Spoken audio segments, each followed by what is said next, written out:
Good evening, my friends. Good evening.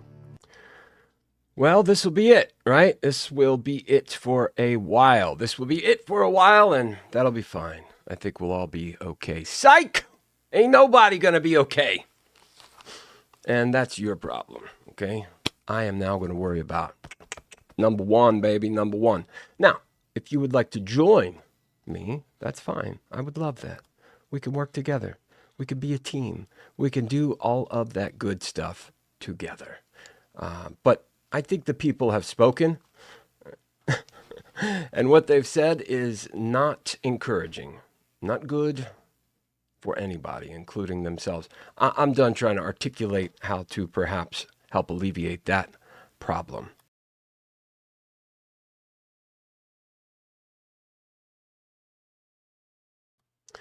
So tonight, I think what I'll leave you with is one more religious lesson, one more thing to maybe tie together all of the disparate and concerning aspects that are troubling society at large. Now, this is on various national levels and, of course, internationally, holistically.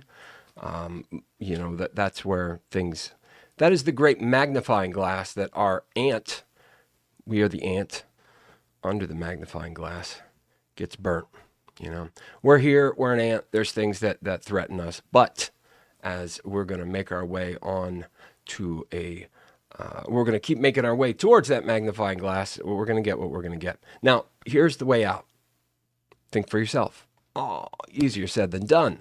What is the standard that we should conform to? What are the reasons? What are the doctrines? What are the laws? What are the rules? Do we need rules? Is there a universal objective for us all to prescribe to? Questions like that are answerable. We could provide answers, right? But that requires choice, patience, interest, deliberation, follow through, refinement, and more. But I can't do that for you. So here's what we're working with in this day and age, in this Times New Roman. We find many bad comparisons to the former Roman Empire. America. We'll hear people comparing America to the vestiges of the Roman Empire. And this is just a ridiculous and lazy comparison. People feel like they're real grown-up academics when they're like, it's like Rome, right?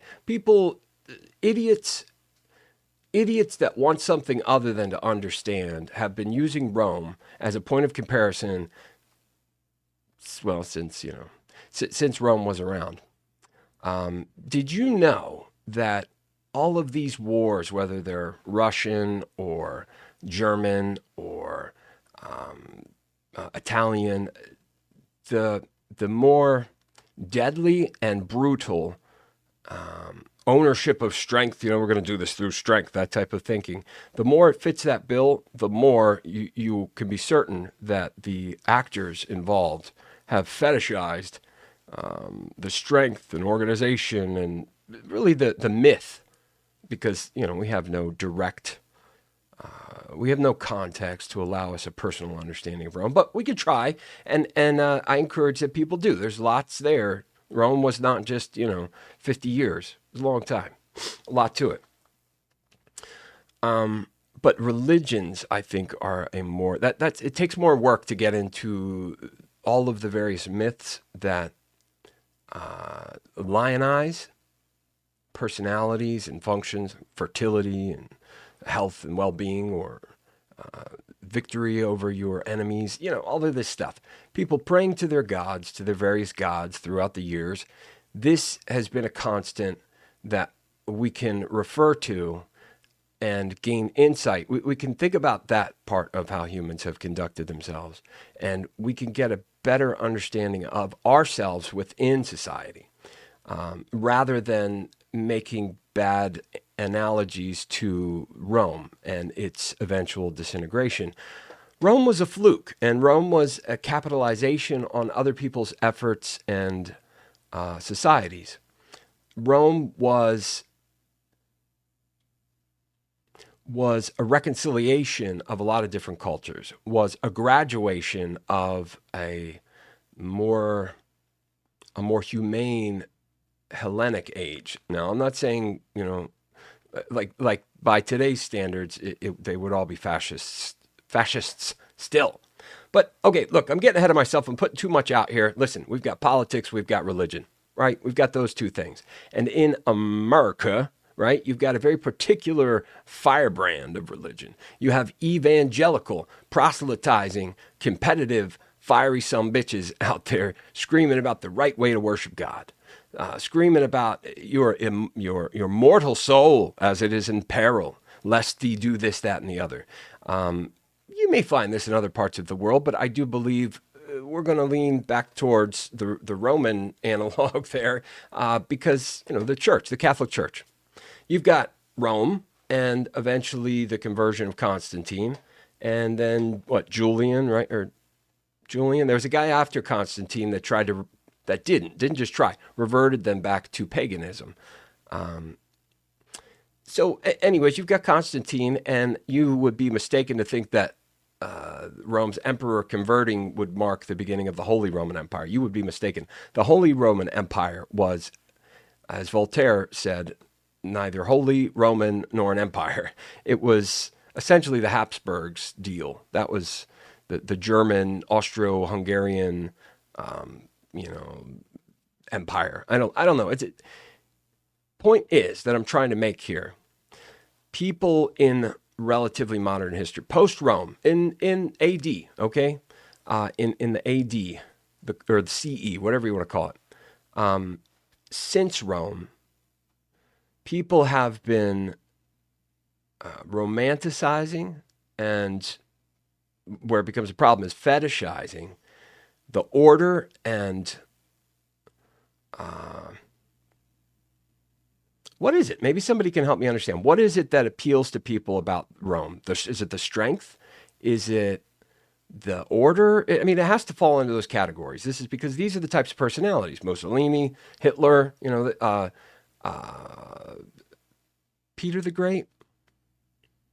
See, the Russians in the Tsarist Russia, there was a fetish with bringing about Rome again, but they thought that they were the real Orthodox, the real extension of Christ's orthodoxy, and this explains in Russian history their obsession with taking lands that are closer to, central to, or adjacent to Asia, Asia Minor, around Asia Minor, and down into North Africa. The reasons that leaders and empires seek to control land, people, places, and things, ideas, outcomes, are pretty constant. The means that we have at our disposal to leverage outcomes changes. And we're now at a point that data collection, surveillance, the records that we have on human behavior, on history, best that we can tell, geological records that give us an indication of how long humans have been around, parsing out ages, Bronze Age, Copper Age, Neolithic, stone tools, to consider, and this is a very Marxist, this is where Marx was right. When you look at the materials that are the rule in those times, they predicate the results. It's not just the human mind. It's not the wheel. It's not the invention of the wheel. It's the physical wheel. Okay. And I'll give you an example. Let's say, I'll give you a hypothetical scenario to help you understand what I'm talking about. Let's say you, me, one of us now, here in this time, get transported back to 1700. I guarantee that you can look at, without having any engineering degree or any real discipline, academic, trigonometric. In fact, the Pythagorean order, Pythagoras, and post-axial age. Think about the geometry of the pyramids and such. We have had, and then what's his name? Not Einstein. Newton, who comes much later, of course, develops that trigonometry into calculus. But our understanding of math and quantitative reasoning has been there for quite a while. So you or me or one of us going back in time, We don't need to know trigonometry and calculus to see ways to improve technology. If we were able to go back in time, we could take just our I was going to say practical, but like our normal everyday understanding of things. The way hinges work on a door, for instance, or some of the engineering principles we've seen in practice that, change how we look at the world. We look at the world different, is my point. And just by having that perspective, you are carrying you're carrying a toolbox that allows us to unlock utility in things that are right in front of us. Exercising ingenuity, right? If we were able to go back in time, our understanding of so many things that we're not even aware of would be on hand to use and allow us to unlock things. We would be burned at the stake pretty quickly. Even if we're like, look, don't go too crazy. Don't start talking about like music sensibilities and stuff, because that would really put you on the stake to get burnt. Just think of practical ways to nudge technology and invention along. We would be able to, we're talking about time travel here, so already this is insane. But we would be able to jump that era forward incredibly. Technological, material resources predicate the outcomes that we associate with advancement and development in society. Now, we're at the point that those advancements and those technologies have us in a predicament. We are no longer in control of these outcomes. They are determining the outcomes, and there is no conscious aspect to these things. We like to imagine when AI will self-replicate and become self-aware, and that's very much so a reality we should be concerned with. We should be crafting shovel-ready policies in anticipation of the technological. We need to have regulations to keep some of this in check. We should already be there, and we're stumbling over ourselves talking about Section 203 and the Federal Communications Act and things like that. We are stuck tripping over ourselves when the effect of our advancements are now a threat to us. This is too complicated to make really simple, but hopefully you're following me. There's nothing we can do in a straight line to remedy this. People are not inclined to think for themselves. That is the truth. So back to religion. We can look at Rome. We can talk about how different Reichs and fascisti czarist weirdos have tried to manipulate what is to then have their own little golden order of operative society. They say, I did that through strength and will. Breaking down how leaders see through people's silly assumptions, and breaking down how leaders always see that there's a difference between the sheep and the goat. The sheeps and the goats, there's a difference. Separate the sheep from the goats. There are people that see, and there are people that don't. There are leaders and there are followers. And this is true. This is real. You can't Noam Chomsky, Cornel West, failed hippie talk your way out of that reality. You can't be like, oh, it's wrong, and America did all these bad things back then. That is wasting time. And that is actually allowing people who see the difference between sheeps and goats to play certain divisive pseudo-intellectual ideas against the society they're trying to undermine. All of that sounds complicated, but it's very simple when you understand that leaders get this. They get this. They have to. They don't have any choice. This is why Jimmy Carter, was not able to beat Reagan. We can look at politics. We can look at history. We can look at how different strong men and different leaders with different philosophies have tried to create order and harmony, or any of the things that we might equate with a developed, running, functional society. But religion really is the touchstone, is the base that all meaningful human interactions and effects are produced from. Our explanation of meaning and purpose, contingency, cause and effect, reward, all of it comes down to that. Who are we? What are we? Why are we here? These types of questions. Are you here simply to service the furtherance of nothing? Hopefully not. But some people are choosing that as if that's the way to rebel against the more problematic aspects of organized religion. Organized religion. We are going to get into that tonight. We're going to talk about how all of it's bad. All of it. There's a guy out here named Sam Shamoun. He is a Christian Trinity debate guy. And he's very, very, very good. His memory and recall over scripture in multiple languages, and not just Christian scripture, but Jewish. I mean, the Pentateuch, the whole I would even guess, but I don't know for sure because he doesn't talk about the Talmud. Like in the rabbinic tradition, he's able to run with the best of Hebrew scholars.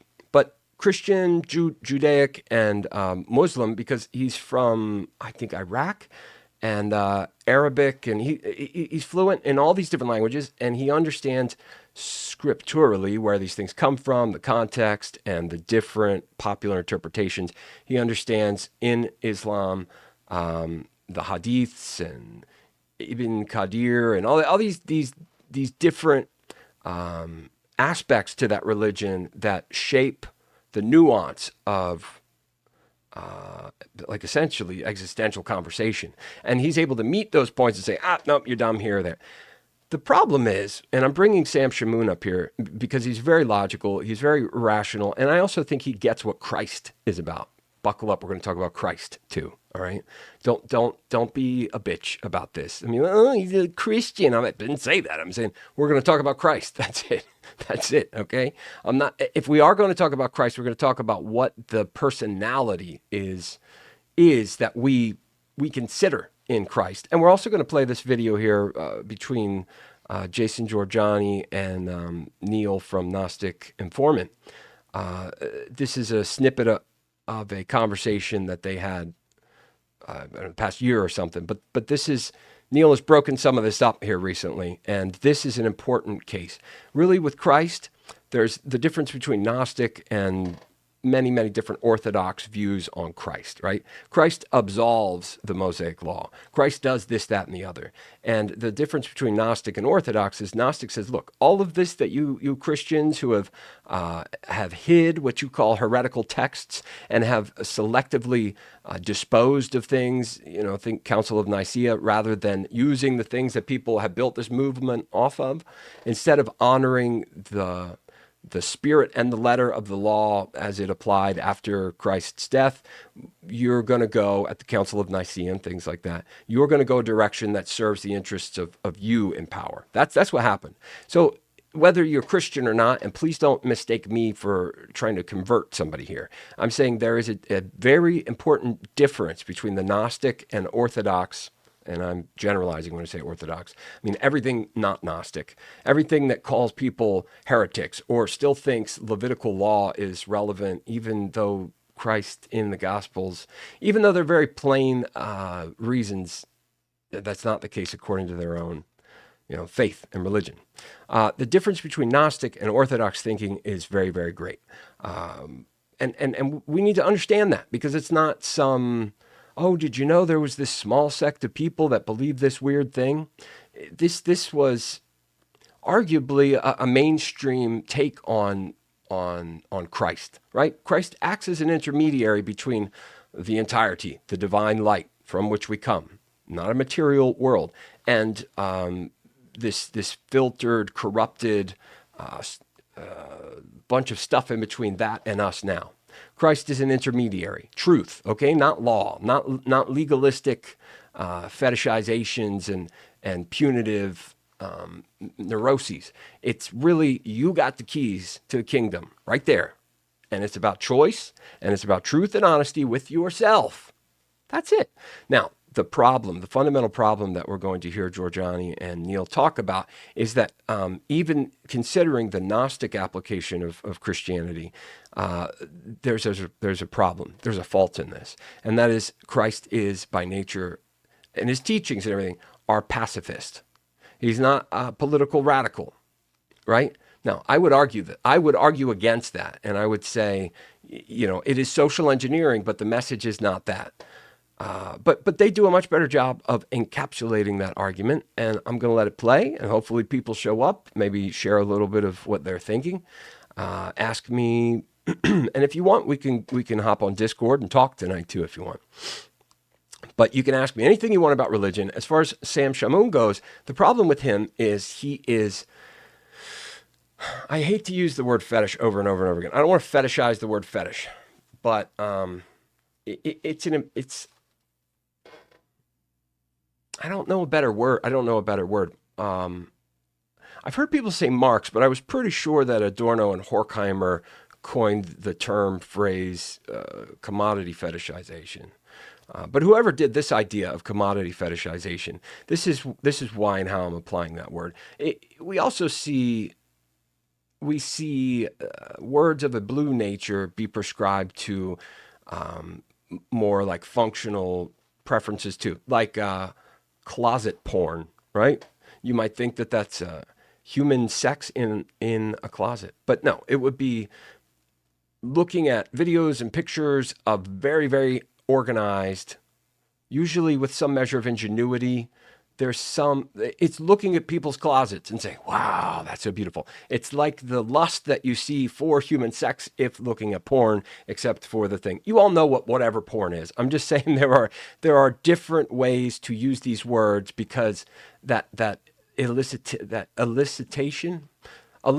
lust and desire are not always sexual. Let me ask you this, desire. Is it painful or pleasurable? Desire itself, not the culmination or the resolution of the desire, but the desire itself, not passion, desire. Is it painful or pleasurable? It's probably both, but or neither, right? So I'm using these words because I really can't think of an alternative to make the connection. Being neurotic is not the word. Neurotic is hyperfixated on some detail. Fetishizing is giving importance and allowing obsessive compulsive tendencies towards the maintenance of that idea or thing in the conversational space you're trying to maintain. Fetishizing things is problematic. And orthodoxy does that. It's not just a problem, it gets the tenets of their religion wrong. So Sam Shamoun, as very educated as he is, his reliance on scripture to prove points, literal points, on scripture that has been cut up, copied, mistranslated, reinterpreted. I mean, there are so many problems with the King James Bible. Now, I understand that they've used things like the Dead Sea Scrolls and like lateral, more modern findings to establish what's oldest or most direct to the source that Matthew, Mark, and Luke would have used, and John would have used. And there's like a new, an NK, King James, KJB, a new King James Bible.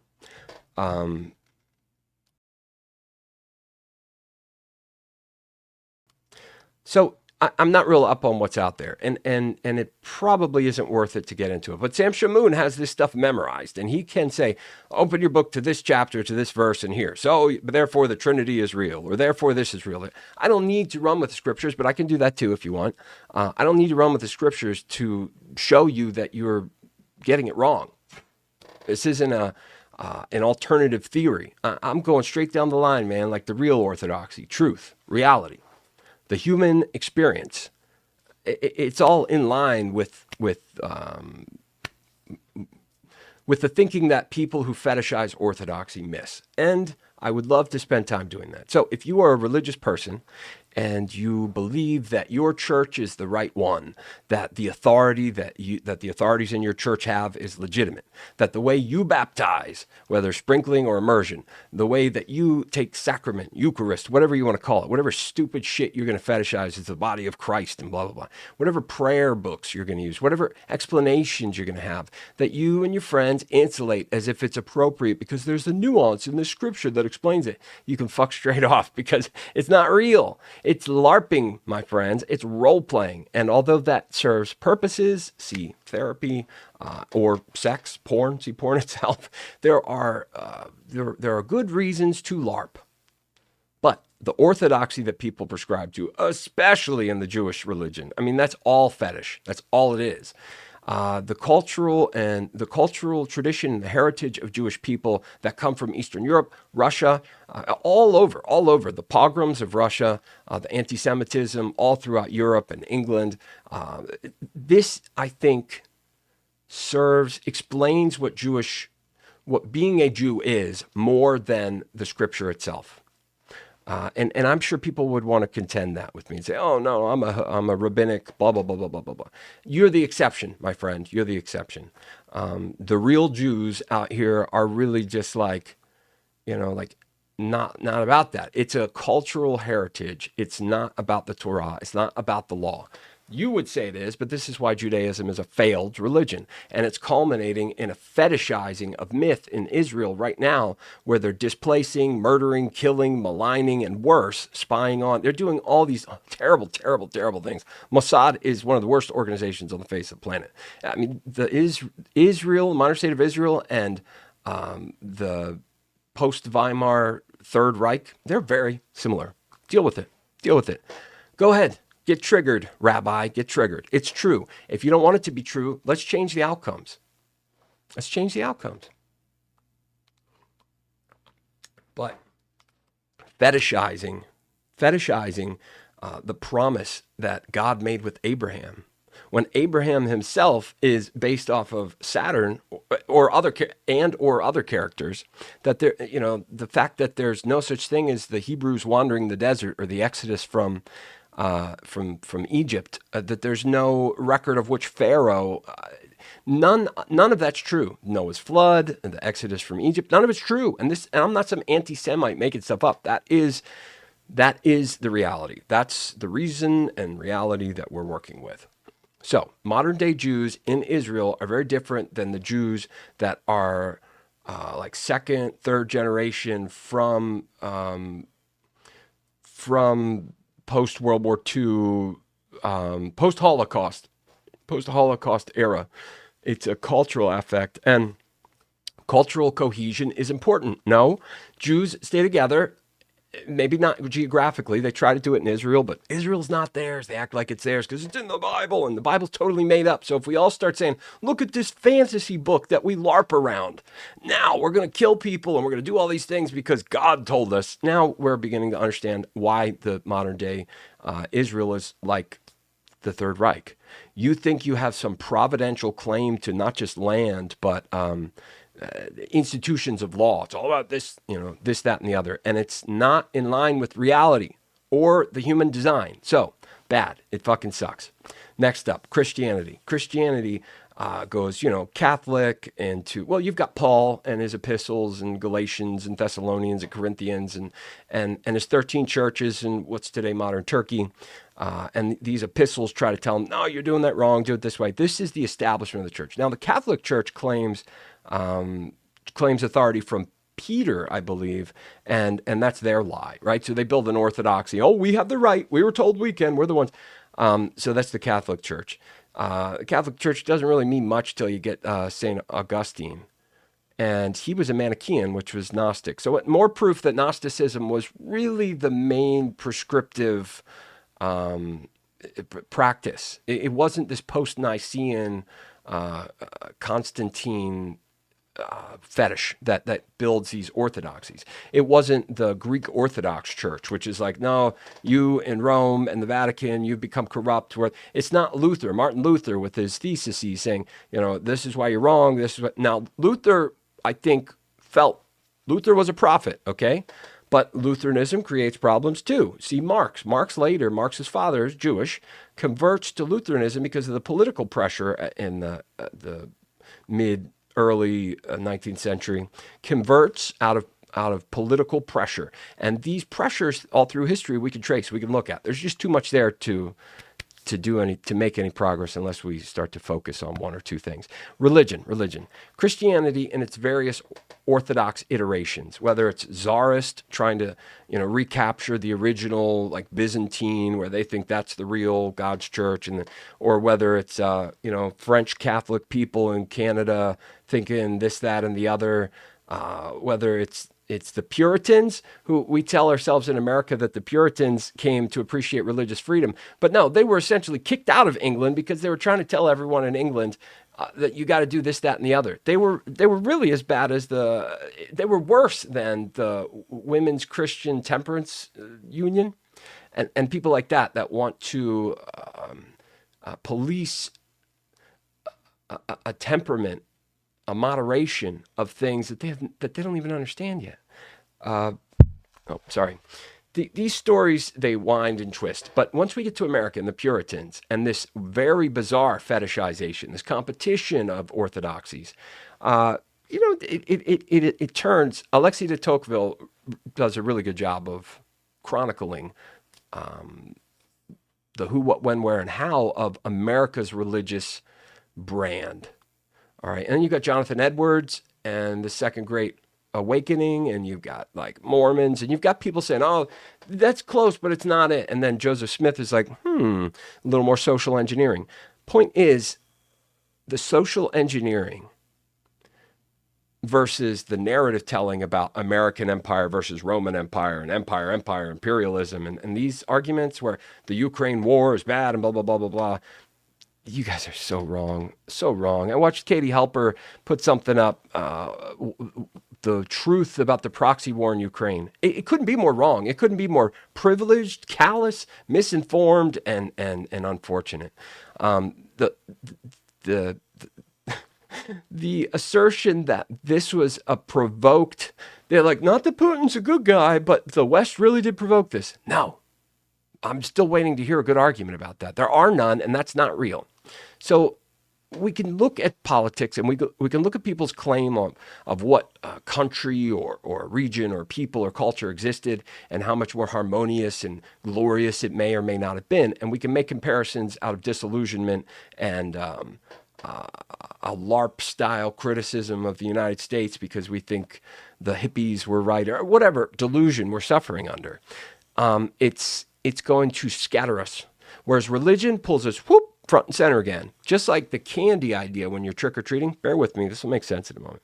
The candy when you're trick-or-treating. Always check your candy before you eat it. Why? Because people could poison it. Why? Because they've done it before. No, they haven't.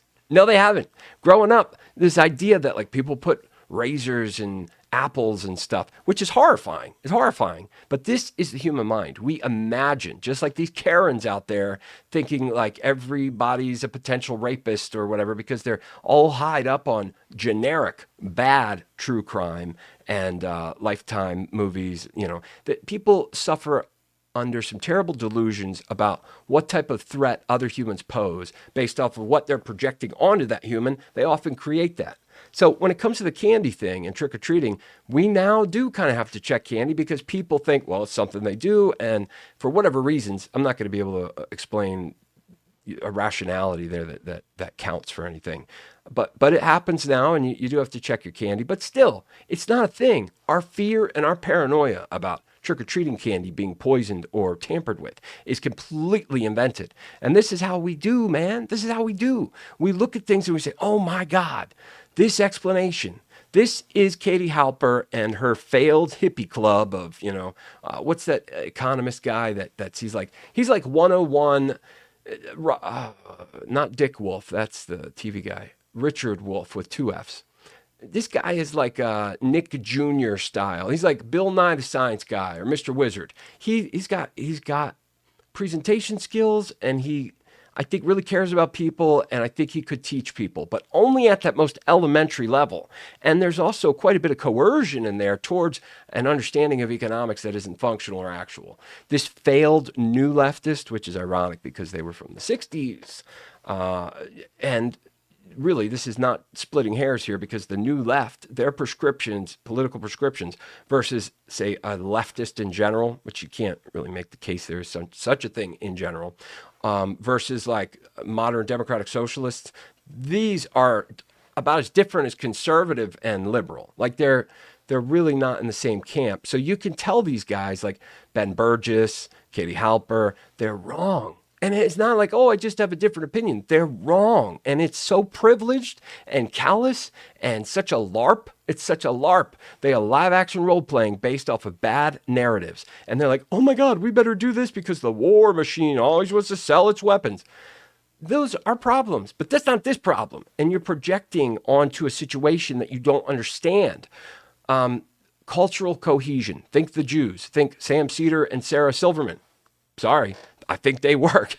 I can't imagine. Maybe Sam Cedar, maybe a little. He gets his kid, to read from the Torah, like bar mitzvah and stuff. This is like Christians and Christmas.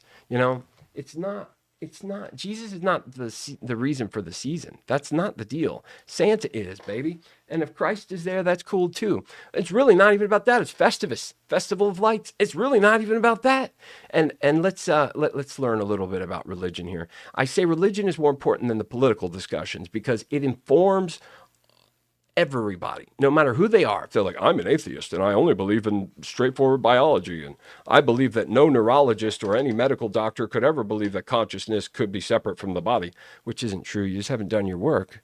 Anyways, without getting into all that, I can say religion is a much easier shortcut into meaningful discourse because our understanding of what the reasons for doing these things are, our understanding of whom is the authority that gets to determine and dictate what these power structures and explanations are. Who gets to determine what the law is? You say God. Okay. Who says?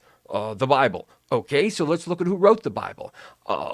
Moses. No, Moses never existed. Okay, so you're going to choose to LARP then. That's fine. That's fine. But don't expect that the rest of us should look at that and be like, oh, obviously God told us to do that. That's fucking ridiculous. You could be Jordan Peterson and say, well, all through time we've used these things and they've served us well. No, they haven't. No, they have not.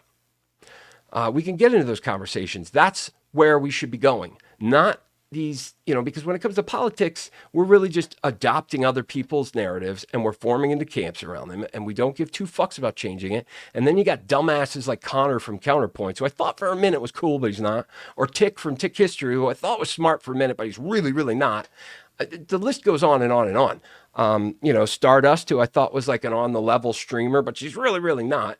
They're all snotty and limited. It's suspended in their willful ignorance and their reliance on a clique club or expectation about the world that they're not really willing to test. Yet their whole deal is we're out here talking about the Hunter Avalon controversy. Or Connor, you're fucking retarded, man. Like this idea about the limits of liberalism and morality and men and women and all this just conservative apologia, or like, man, he's really one of the worst offenders. He's like, I'm having a baby. I don't have time to talk to you. You're coming in a little hot. And, so I played it a different way. Hi, how you doing? I'm a nice, normal guy. Nothing. So, he's a flake and he's a fucking liar, and I told him. So that's out there. Not that it matters. Not that you care. But everybody out here, in whether they're Connor or Destiny or anybody that you're familiar with, we can look at the narratives that they use and we can understand that they really don't care about understanding that better. They don't care about resolving it. They don't care about seeing how other people think and why they might think that. They don't care about tracing their understanding back to the source. They just want to circle jerk each other. And part of that is all this circle jerk's getting boring. So maybe somebody fart or something, right? And then we'll talk about the fart for 2 minutes while we keep this circle jerk up. It's about that cool. It's about that cool. And they're like, you can't get in on this circle jerk. You wished you'd get your circle jerk. Like, nah, I don't. I don't. I'm trying to help you out. But anyways, let's learn a little bit about religion, and we'll come back and chat. And when we're done with that, I'm going to read through a Wikipedia page about William Barber, a Protestant political organizer who gets it. And if you really care about mobilizing or being an activist for any cause that's worthwhile, of the progressive, leftist, or the conservative, moral, social kind, both can synthesize through Barber. Now, let's be honest, he's not a super healthy looking guy. He's not super old, but he's kind of heavy set. And he's also of color, so he's predisposed to certain, diseases, diabetes and stuff.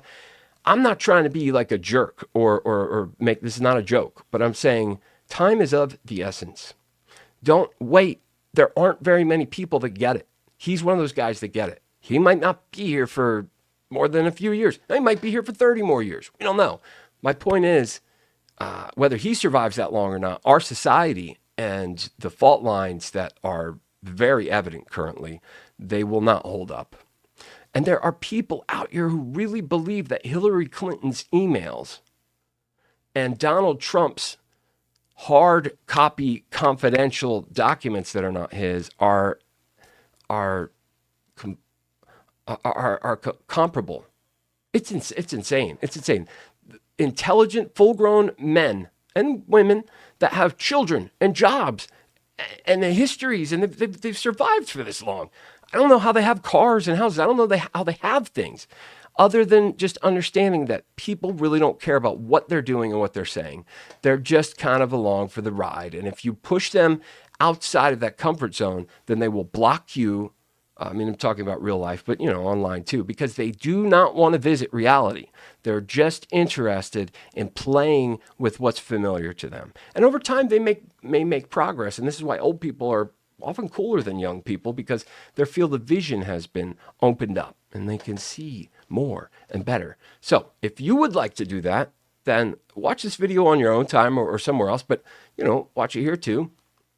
Let's learn about what the real fundamental arguments are in religion and why religion is inseparable from society. We cannot cut this out with your, pseudo-modern, agnostic, atheistic,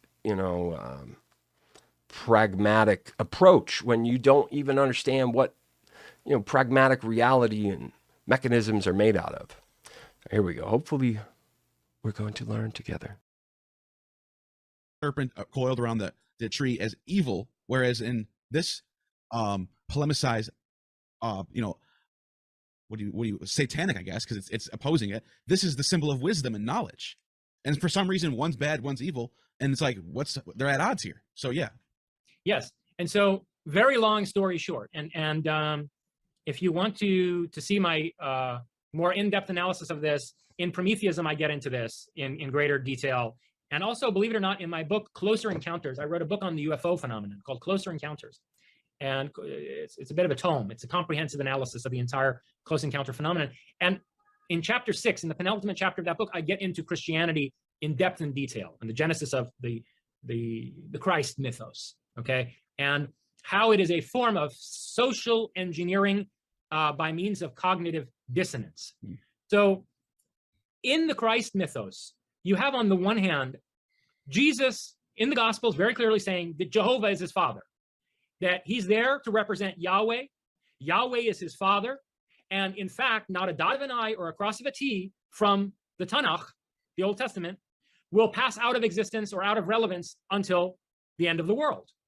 And so Jesus, speaking through one side of his mouth, affirms all the legalism of the Old Testament and takes pride in being the son of this genocidal, tyrannical maniac, sadist, who is responsible for Moses' slaughter of these poor golden calf worshipping, dancing Israelites in the Sinai desert, who's responsible for the genocide at Jericho, who's responsible for just all the most horrendous, brutally inhuman acts you can imagine that are chronicled throughout the Old Testament. And of course, for all the wonderful laws in Leviticus and Deuteronomy, right? I mean, the most despicably inhuman legal code. Right. And basically structure of theocratic authority that we've seen in human history. And so Jesus, on the one hand, is coming to validate all of that. And when you look at Jesus from that perspective, through those particular verses in the Gospels, then the only problem, sure, he says to the Jews, you're disinherited. The kingdom doesn't belong to you anymore. It belongs to humanity. It belongs to anyone who follows my Father, right? Well, from that perspective, his only problem with the Jews is the same problem that Yahweh had with the Jews throughout the whole Old Testament, where Yahweh keeps telling these Jews, you rebellious people never learn a lesson. He says they're a uniquely rebellious people, right? Because they keep disobeying somehow. Calls them stiff-necked people, yep. Stiff-necked Israelites. They keep setting up idols of various kinds. They're worshiping Ishtar and Baal and this one and that one, okay? And so Jesus's problem with the Jews is just that. It's that, look, Yahweh's had enough with your stiff-necked rebelliousness, and so you're disinherited. You're not the chosen people anymore, and the kingdom belongs to anybody who submits to Yahweh through me. So that's one Jesus, and that's the Jesus that, for all the differences between Catholicism, Eastern Orthodoxy, and Protestantism, including the evangelical churches in the United States, for all the various doctrinal differences between these warring sects of Christianity, all of them accept that version of Jesus in one way or another. Right. That's the institutional Jesus. And then you have this Gnostic Jesus. Yep. And what is this Gnostic? And there are verses in the Gospels that support that too. Now, this is important. In the world today, right now, there are what you dumbasses are going to call far-right fascists, right? Now, these people don't call themselves fascist. That should probably clue you into the fact that you're being stupid.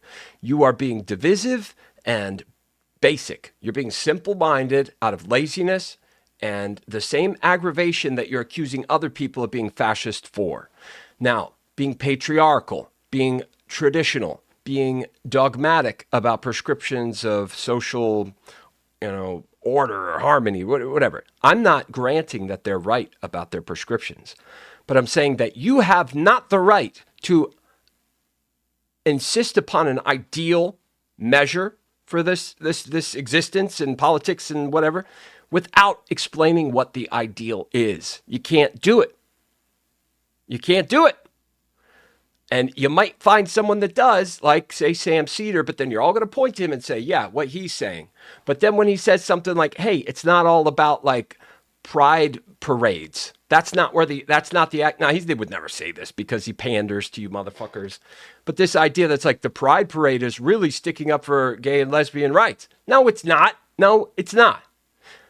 The optics and the aesthetics that are so easily exploited and used to represent and demonstrate what people like the poisoned candy and trick-or-treating, they're imagining that all this bad stuff's going on there. They're grooming kids, blah, blah, blah, blah, blah. So the pride parades and all the pride flags and all this shit that has nothing to do with actual gay people is just buying and selling into the culture war. It is a contest of ideals that cannot be demonstrated. In fact, the right, they might be more, and they have more error and harm lying in wait within their ideology. But at least they have one, for the most part. The young guys don't. The incels, the post-Gamergate guys are like, feminism's out of control.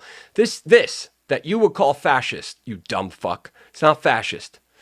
If someone's like, I'm a fascist, then we could say they're a fascist, okay? But you nitpicking over it being fascism, just you're like, oh, now we can hate it. No, they're Nazis. We can hate them. We can fight them, is not much better than the problem that you're being triggered into that orientation over to begin with. But we already know. No one cares about that. That's why nobody's here. That's why. Because I tell you this, and you say, oh, what? It's not as simple as we all insist that it is? So I'm like, who is we? I don't know what Sam Cedar says. This is a problem, you dumb fuck. People that prescribe to the traditional conservative insistence upon an order to things, biological imperatives and things, they're not evil or sick people. They're looking for certainty and security in a world of rapidly disintegrating safety.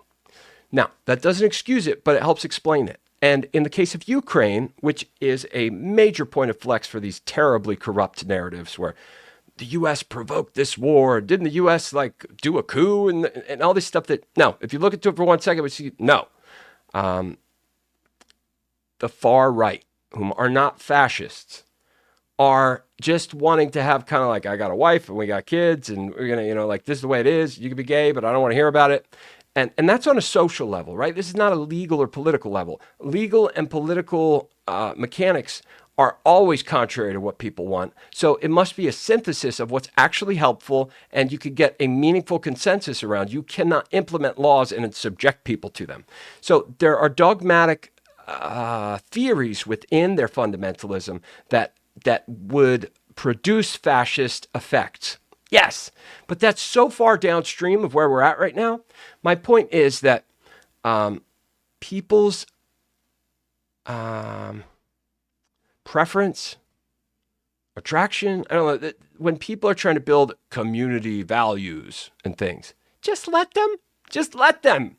That's not fascist, okay? Being patriarchal or being complicit to the status quo that is technically, like exercising some what do you call it?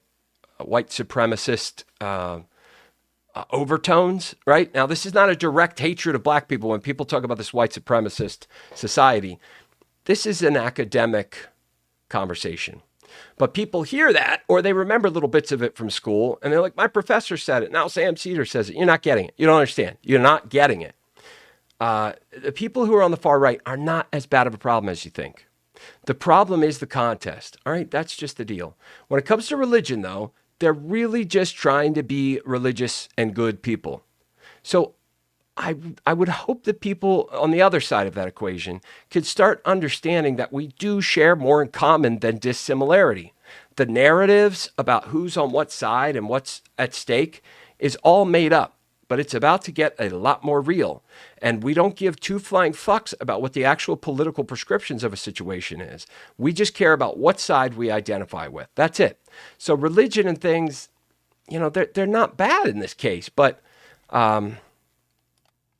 Absolutely. Law verses in the Gnostic Gospels, and what the law verses in the Gnostic Gospels, and then you have this Gnostic Jesus. Yep. And what is this Gnostic? And there are verses in the Gospels that support that too. That Absolutely. law verses in the Gnostic Gospels.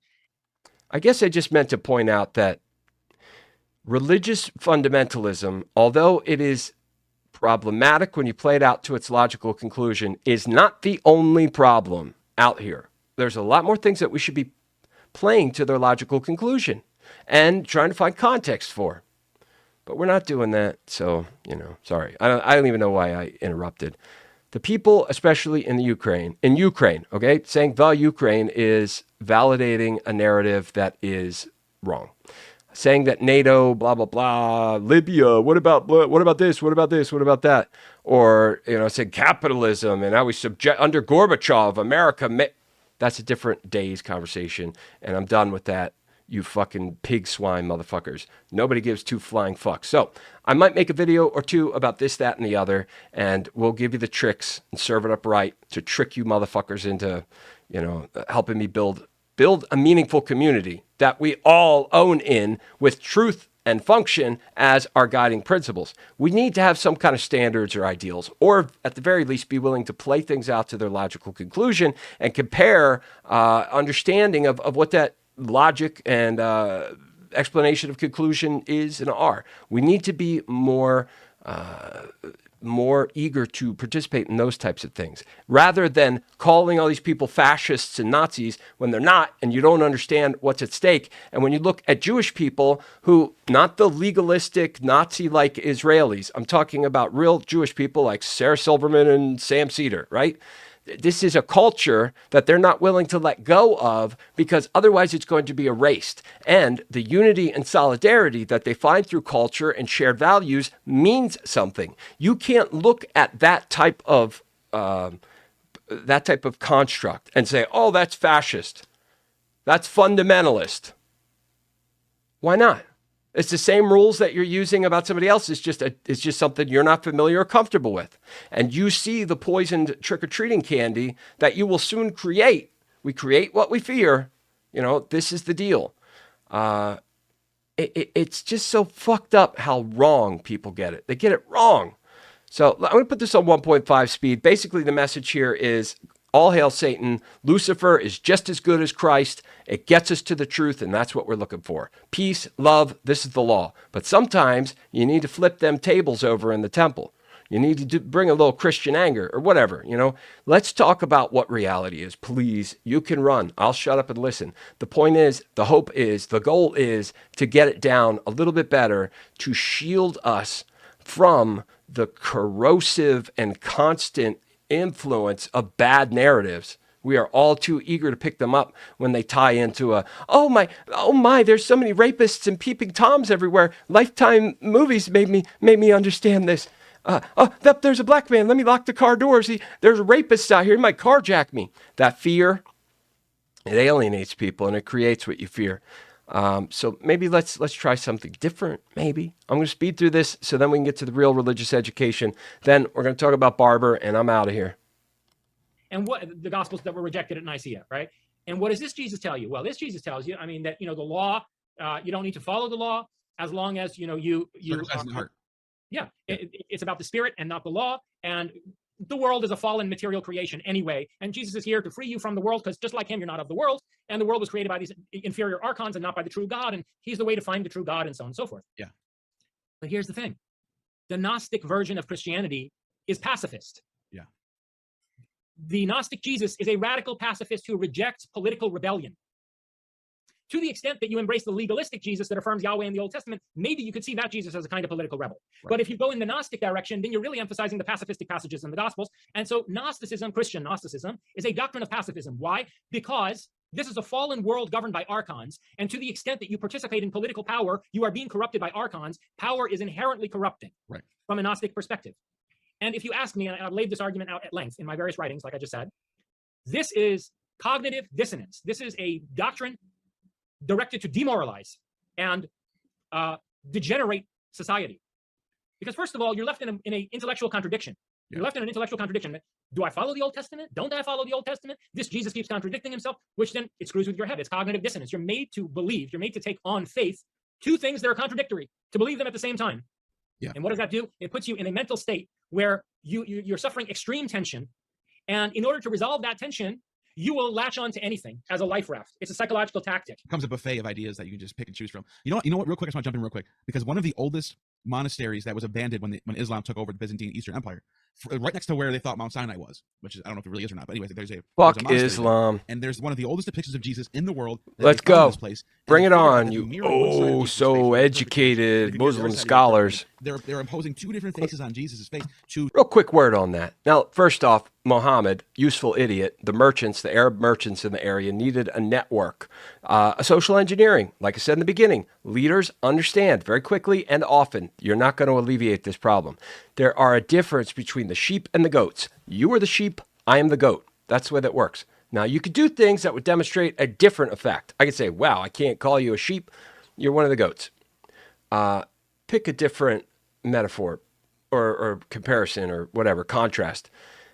It's true nonetheless. Whether we're talking Woodrow Wilson or Benito Mussolini, they see this and they see that the status quo is not working. And by trusting individuals to make choices for themselves, i.e. a direct democracy, they are handing the destruction of their once functional society to, the poisoner of the candy, to go with to mix all the metaphors together, the Halloween candy metaphor. That's what you're doing. So Muhammad, useful idiot. Was he a prophet? Maybe, perhaps. Ain't no angel talking to him, though. Ain't no direct angel. And the Quran is written by men, okay? It's true. Just like the Torah, written by men. Jesus, quite possibly the embodiment of something more divine than other folks. But that could very well be said just by him getting at truth, being someone that it has Gnostic sight naturally. There are many different ways to explain this other than saying all or nothing. This is the system. We follow these rules because God gave them to. Islam comes 700 AD, roughly. So they had 700 years to work on this. And also remember, you had European, essentially white power structures of commerce, of politics, of history, of culture, everything. Even the Arabian tradition, Giorgiani is very well-versed. Well-versed is not the right way. He is a genius when it comes to this, to like high Persian history and culture. The Persian legacy was fantastic. But Alexander the Great, things change. History, it's a kooky old bunch of stuff, ain't it? Muhammad, 700 years later, his pressuring merchants were the reason that he got his prophecies written down. There's a story there, and we could tell it, but I'm not going to. The point is, more emphasis is put on Sunni and Shiite differences than the actual tenets of the Quran. But they fetishize, you do, motherfuckers, you fetishize that shit, and you get it wrong. You talk about, well, these guys said this, or blah, blah, blah, Ibn whatever said this, or this hadith says this. You're always bending and twisting rules, and they're so far after the fact, yet so devoid of actual, real, true, solid principles. Islam is probably the worst. Now, practicing Muslims are not necessarily so because they're seeking God and they're seeking to understand self. They will succeed more when they drop the fetishized, legalistic horse shit that was created by man. Come at me. Let's see. Jews, you get yours all the time. And that's probably why you get rednecks standing on the top of a bridge saying, it's all the Jews' fault. Honk if you agree. Well, they're probably saying correlation rather than causation. That's what they're using. But there's something there. And if you say, like, oh my God, he's anti-Semitic. Well, stop being so in-group fucking weird and calling other people Nazis, and you're not going to draw the same lines that you fear are going to be produced again.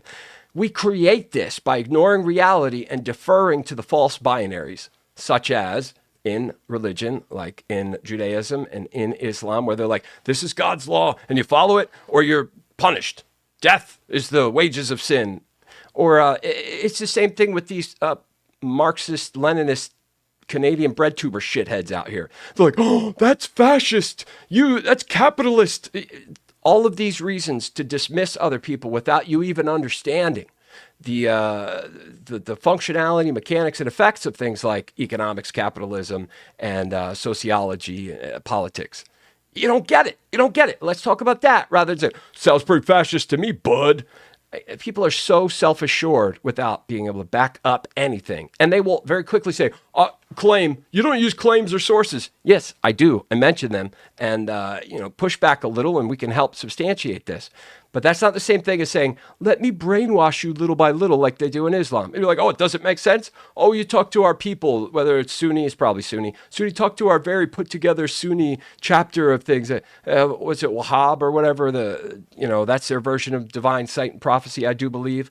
They fetishize the letter of a law that they cannot substantiate as having come from an actual source or making sense to reality according to what are designed. So Christ probably got the closest to this, and that's why he's left such a legacy. Not his resurrection. In fact, scripturally, come at me, Sam Shamoon, it is in the Garden of Gethsemane. It is the atonement that is the sacrifice, not the crucifixion. And the resurrection, considering Jesus really had a twin, I mean, we've got more historical evidence for the fact that he had a twin than we do for any of the other shit people talk about. But the gospel, according to Thomas, Judas Didymus is his name. Thomas means twin in Hebrew. Didymus means twin in Greek. This is the deal. So, you could pull a switcheroo, right? It's not the crucifixion that is the thing we should be fetishizing. We shouldn't be fetishizing any of it. We should be understanding and learning and growing with the examples that gel and make sense. You can't say, oh, it's true because I feel it's true. Not exclusively anyways. You need to test it in other ways. But Sam Shamoon, oh, ye expert of fetishizing legalistic references in a very impressive way. It is the atonement in the Garden of Gethsemane, not the crucifixion, that we should be fetishizing if you must fetishize something. Islam, terrible. Judaism, even worse. Christianity is kind of the synthesis of a lot of this, but we'll find with the Gnostic Informants, the video we're going to watch next, we'll find that these characters, these archetypes, the parts they play, the seasons that we celebrate, the various holidays that represent this, that, and the other, these are all ancient and very directly come from, like Yahweh himself. The name Yahweh comes from, you'll see. Who show his dual nature. So the early Christians knew what you're saying right now. This wasn't a secret.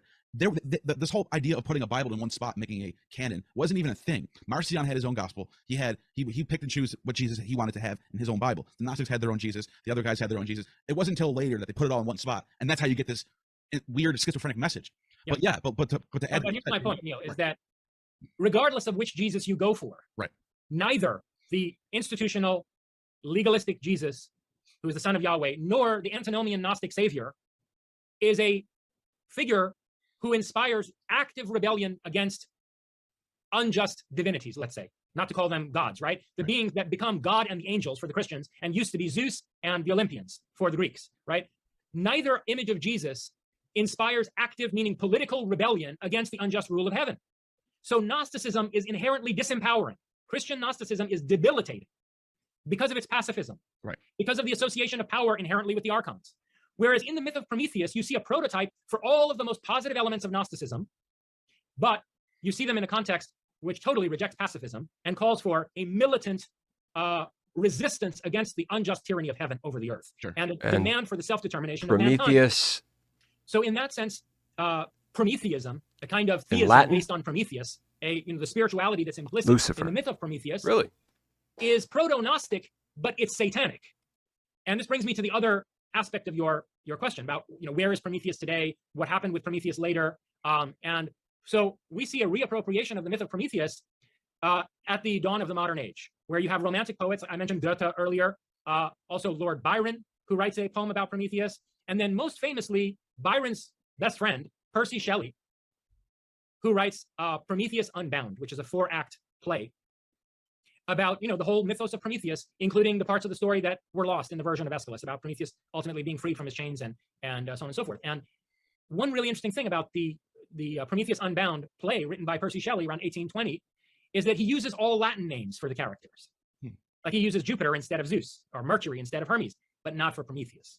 And what would Prometheus be in Latin? Lucifer. And he makes it abundantly clear, Shelley does, that the flood, you know, the flood that Deucalion helped save some portion of mankind from, is the flood of Noah. And that the civilization that was destroyed by Yahweh was Atlantis, is the Greek Atlantis, the ruins of Atlantis. Brilliant guy.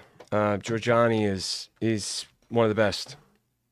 Very, very solid understanding of a lot of things. Now, here is something a little more shocking. All right, it says it right there. It says it. So, you know, it's the word. It's the word. It's the logos. Take it literally. The pandering misunderstanding and the corruptive nature of transferred narratives, such as the ones that people like Katie Halper unfortunately propagates while calling it the truth about things. Where's the truth, Katie? Where's the truth? Where's the function? Where's the actuality? You can't just say it's in the heads of failed American hippie scholars. They're failed scientists. Noam Chomsky is a failed scientist. Failed. That's fine that your teenage friends read Manufactured Consent and they're like, they're so impressive. I'm not going to say that there aren't impressive things in that book, but Noam and all of these new leftist failed academic hippies, they have this perception that they have never let go of. It's a contest, just like all of the other problematic features of our current political and our geopolitical landscape is made up of grievance, most phony, and contests that claim to require vengeance. Now, there are many grievances that we need to address, or else this will be our fate. It's going to be our fate, so I don't even know why I talk about solutions. Anyways, let's learn about all the bullshit that you think is real, where it comes from.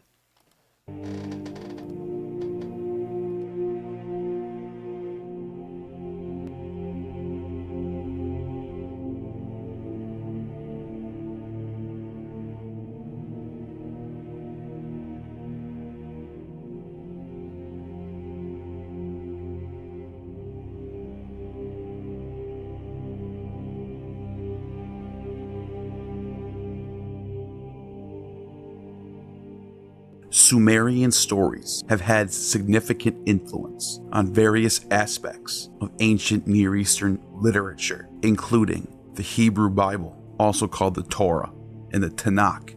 It's important to note that the Bible is a collection of texts written by different authors over a long period of time, and its composition was influenced by various cultural and literary traditions, including those of the Sumerians. Make it cold. With AC Pro,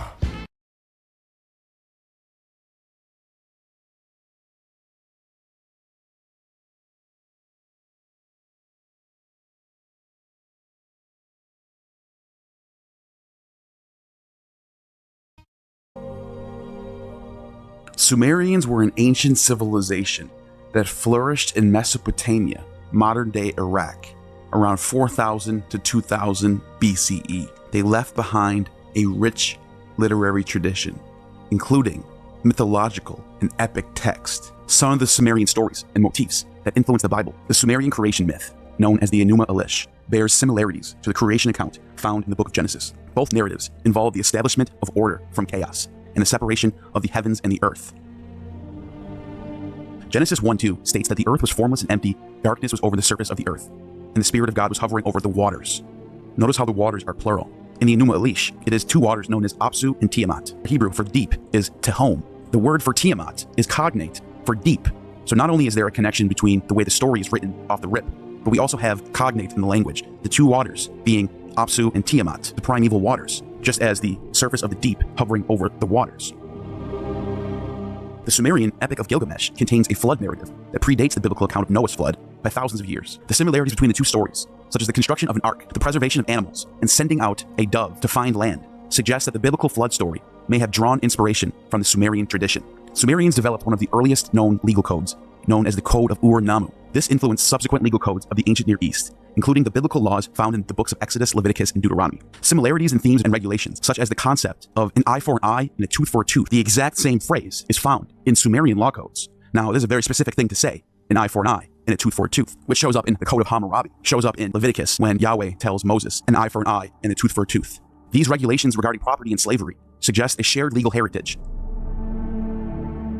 The biblical book of Proverbs bears similarities to Sumerian wisdom literature, such as the instructions of Shuruppak, just like the instructions of Amen-Ope, which I'll get to later. Both of these texts offer moral and practical advice on various aspects of life. Hebrew authors and editors transformed and adapted these Sumerian stories to fit the religious and cultural context. The influence of the Sumerian literature is evident in the themes, motifs, and narrative structures found in the Hebrew Bible. This influence is a part of a broader cultural exchange and continuity in ancient Near East. Ugaritic stories, specifically those discovered in ancient city of Ugarit, modern-day Syria, have also had an impact on the development of biblical literature. Ugarit was a flourishing city-state during the Late Bronze Age, from 1400 to 1200 BCE, and its texts, written in cuneiform script, provide valuable insights into the religious and cultural milieu of the ancient Near East. The Ugaritic texts contain myths, epic poems, and ritual texts that have parallels and influences on certain aspects of the Hebrew Bible. The Baal cycle, the most famous Ugaritic text, a collection of mythological texts about the Canaanite god Baal. The Baal cycle shares similarities with biblical narratives, particularly in the portrayal of a divine conflict between a storm god and the forces of chaos. These parallels can be seen in passages of the Psalms that describe Yahweh's victory over chaos and the sea, and descriptions of Yahweh's control over the elements. Baal defeats the Leviathan, just as Yahweh defeats the Leviathan in Psalms. Ugaritic texts depict a divine assembly, or a council of gods, with El as the head deity. This assembly plays a role in divine decision-making and governance. Similar concepts are found in the Hebrew Bible, where Yahweh provides over a heavenly council, as seen in passages like Psalm 82 and Job 1:6. Psalm 82 saying, El presides in the great assembly. He renders judgment among the gods, the Elohim. But also Job 1:6 states, Now there was a day when the sons of God came to present themselves before El, and Satan came also among them. Both of these texts are not even hiding the fact that there are lesser gods below the high God, who is El. Ritual and liturgical texts contain descriptions of religious rituals and liturgies performed in honor of various Ugaritic deities. These texts offer insights into the religious practices and beliefs of the ancient Near East. Some scholars suggest the elements of the Ugaritic rituals may have influenced certain aspects of Israelite worship, such as the structure and content of psalms and other poetic texts. The Ugaritic language, closely related to Hebrew, provides linguistic and lexical parallels that shed light on certain biblical terms and expressions. The study of Ugaritic has helped scholars better understand and interpret Hebrew words and phrases found in the Bible.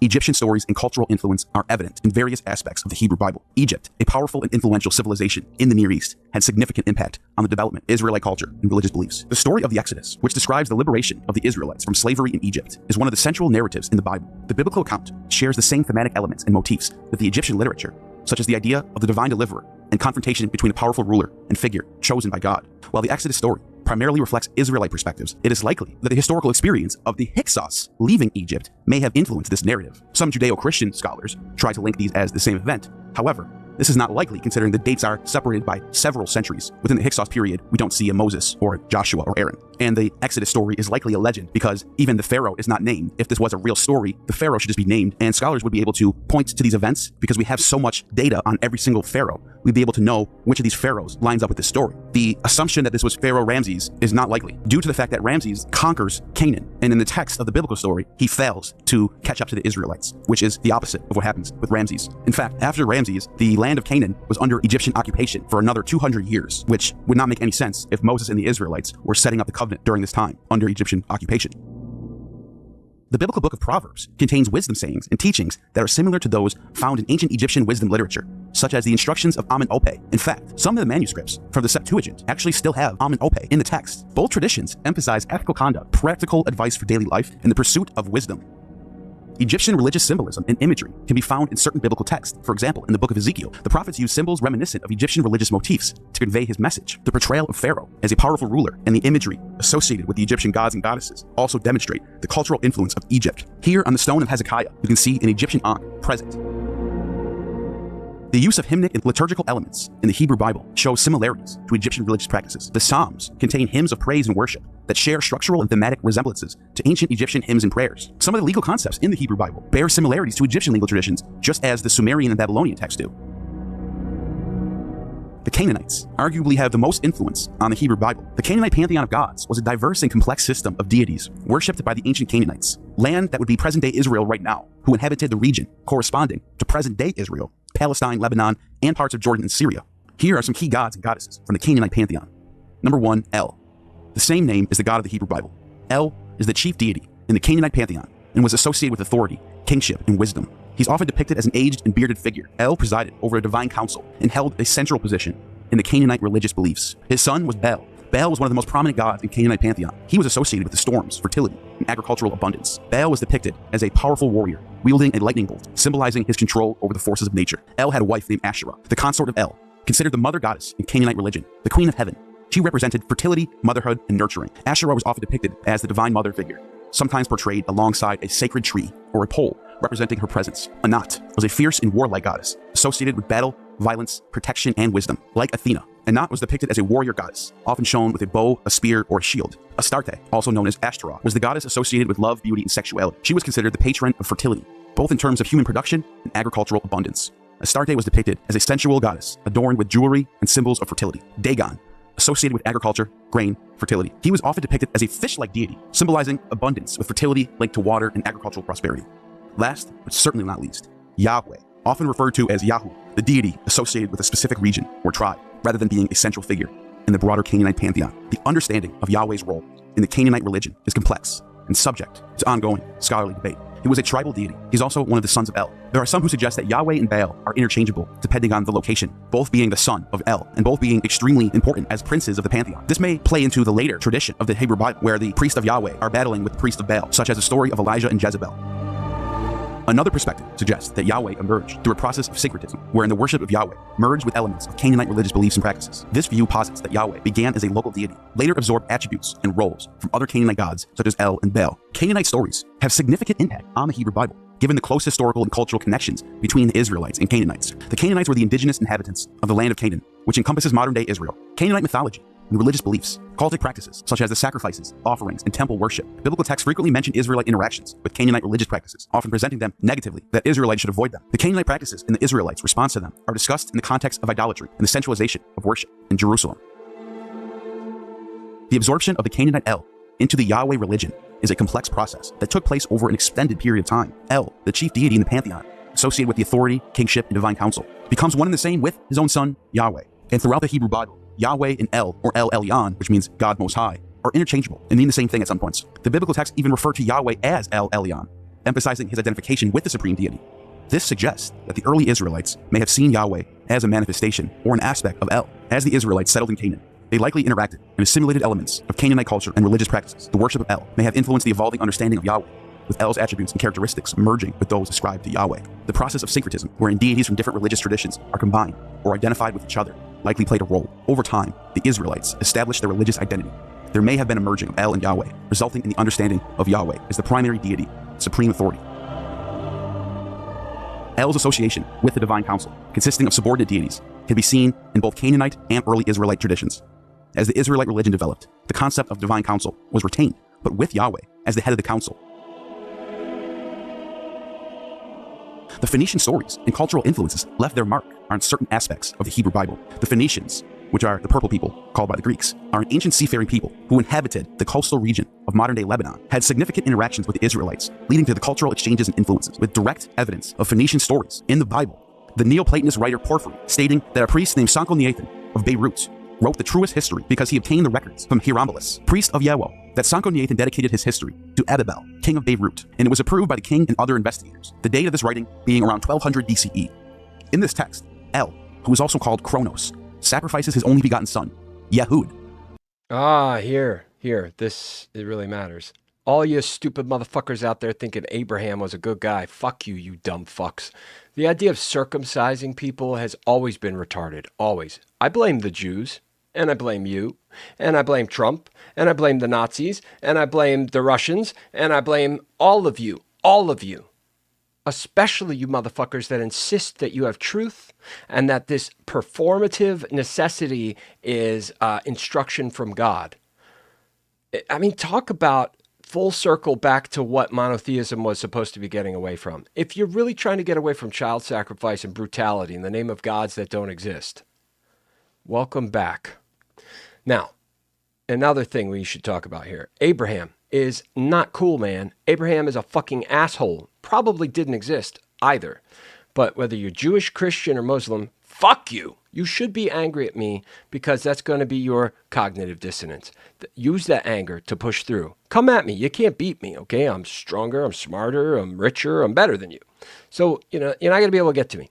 So use that anger to then motivate yourself. Find the compulsion to resist what you think is simply offense and push through to actual reality. Abraham was an asshole. It didn't exist. But any motherfucker that would be willing to kill their child that they had when they were like 80 and their wife was the same, and you're willing to kill them because faith in God is something that's supposed to be a good thing when it produces things that are blatantly false. I don't understand, but I'm supposed to do this. No, fuck that. That is the opposite of what you're supposed to do. Your rationality and reason are the only consistent things that we as humans share. We share that in common. Now, sometimes neurologically, situationally, physically, people are limited, and you're not going to have the same faculty to reason. And whether you have an ideal faculty of reason or not, we are still reliant on and vulnerable to other people's explanation of things. And our parents being informed not only on factoids and data, because understanding that although Reagan came to power with 489 electoral votes and Carter only got 48, the Reagan landslide, understanding that only 27% of the voting populace participated in the election probably changes some of the factors there. So just like the narratives that in that might be useful in some exchanges, that's not necessary. What's necessary is understanding what we are, who we are, where we come from, what the point is. When we're sad, what do we think of to get over it? All of the many problems that we may share in common. Our parents and the environment, the platform that we come into and on in life determine so much. So we're vulnerable to that. And if you've got good parents and they've got a solid understanding that presumably has been built and collected over generations, like genealogically, we're like this chain that goes through time. This one helps set up this one and so forth and so on. Genealogical, socioeconomic positions in our lives determine much more than, like we say, oh no, I have free will and stuff like that. Well, let's talk when you exercise some free will. I'm not seeing a great deal of it. And no matter how smart or how tuned in you are to logical, or critical thinking would be wonderful to see more of out here. No matter how well versed you are in that practice, we still need to rely on information that we can't complete. There's nothing in life is deductively certain. Okay. I was going to say, certain things in life that we can't just test everything. And even if we could, we can't deductively prove it completely. Other than, here's the point. So listen very carefully.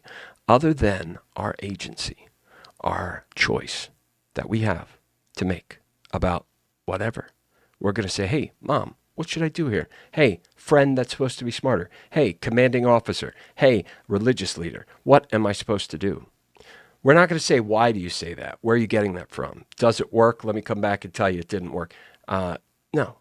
We at some point, we'll have to accept that what other people are telling us is true. At some point. So the narratives out here are our problem. Abraham and his narrative and faith in God and killing his son, and how that gets used later as an explanation of, see, this is like Christ, right? Which Jews don't get that meaning. So obviously it's not a straightforward deductive read on what this means. All of that aside, you've got your reason, you've got your agency, and you've got your self-awareness. That came with the frame. So use that and you're on the right path. All of this dick skin cutting, and eventually, we're going to say it again, worshiping Jesus' resurrection means you're a fucking moron, because it's about the atonement and it's about taking on all the sins. Now let's establish what sin is. Sin is death. Sin is corruption. Sin are things that cause harm to people. Determining what that harm is not so easily done, but that's if there's such a thing as sin, no such thing as evil, okay? Sin and evil, no. Evil gets invented later and it's a bunch of horse shit. But sin if the wages of sin are death, let's say scripture is true, then the right read on that is not that by committing sin, you'll be cast into the lake of fire. That's a misread on what fire is, the book of life, all that stuff. It's a misread on that.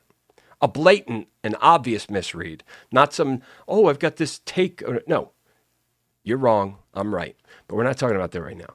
We're talking about the crucifixion and the atonement and the suffering, a bleeding from every pore, the intensity that is so bad that Christ asks God to take this bitter cup from him. He can't handle it. He gives up on it, but it's too late. He's got to bear it. Bearing that pain is all of our guilt. It's all of the anxiety. It's all of the uncertainty. It's all of the trauma. It's all of the hate. It's all of everything that is contrary to love, light, life, creativity, productivity, functionality, and the truth that makes us more than just material. The truth. It is in opposition to that truth. Saying, oh, well, maybe we got to cut the dick skin off of babies so that when they stick it in somebody's, when the dick grows up and there's a vessel of a receptacle for a new baby, like Catholics like to think. These women are earthly vessels, right? So when the dick is old enough to be stuck into the vessel, right, it creates more babies. You'll know that baby's getting made by a dick that's been mutilated. Like, what the fuck kind of helpful thing? It's not. You don't need a reminder that grotesque and weird to do God's will or understand God's will. It's contrary to that. It would be sinful by your own definition to continue to perpetuate circumcisions. It's just fucking stupid. Now, it's the same thing with worshiping the risen Christ and the dying on the cross Christ. That's not the sacrifice. That's all, life comes and goes and goes back to where it came from. The atonement, the taking on of all of the pain and dysfunction and corruption that comes with not just because some people are sociopathic, they're not tuned into the pain they're causing other people. They might not have the empathy to, even when they do, if they do repent, full to understand. Very rarely do people actually understand emotionally. Empathy is rare. So they're not going to understand the pain that they caused other people. But the sins that Christ would be taking on in that situation would be fully felt nonetheless. So, it's just pain. All of the emotional, spiritual pain, alienation, loneliness, anxiety, these things that we very much so understand are not particularly helpful, that are usually an extension of insecurity.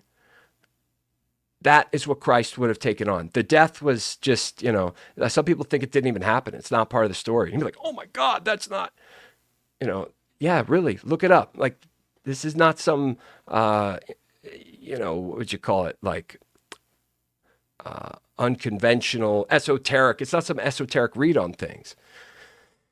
A lot of this gets invented later. And we see, if you're paying attention to these videos here, man, what a heavy hitter. This guy is right on the money each time. We see that most of the stories that we fetishize, like the crucifixion and the resurrection, these come from other stories, myths about religion. And that's why I say we talk about politics and economics and sociology, society and history. We can talk about those things, but it's just an opportunity to get pulled this way, that, and the other. What matters through it all is when people are born into this world and live in their various life stages and ways and places, we're subject to alienation and a desire for familiarity. Again, is desire painful or pleasurable? It's kind of both, maybe more pain than pleasure, but we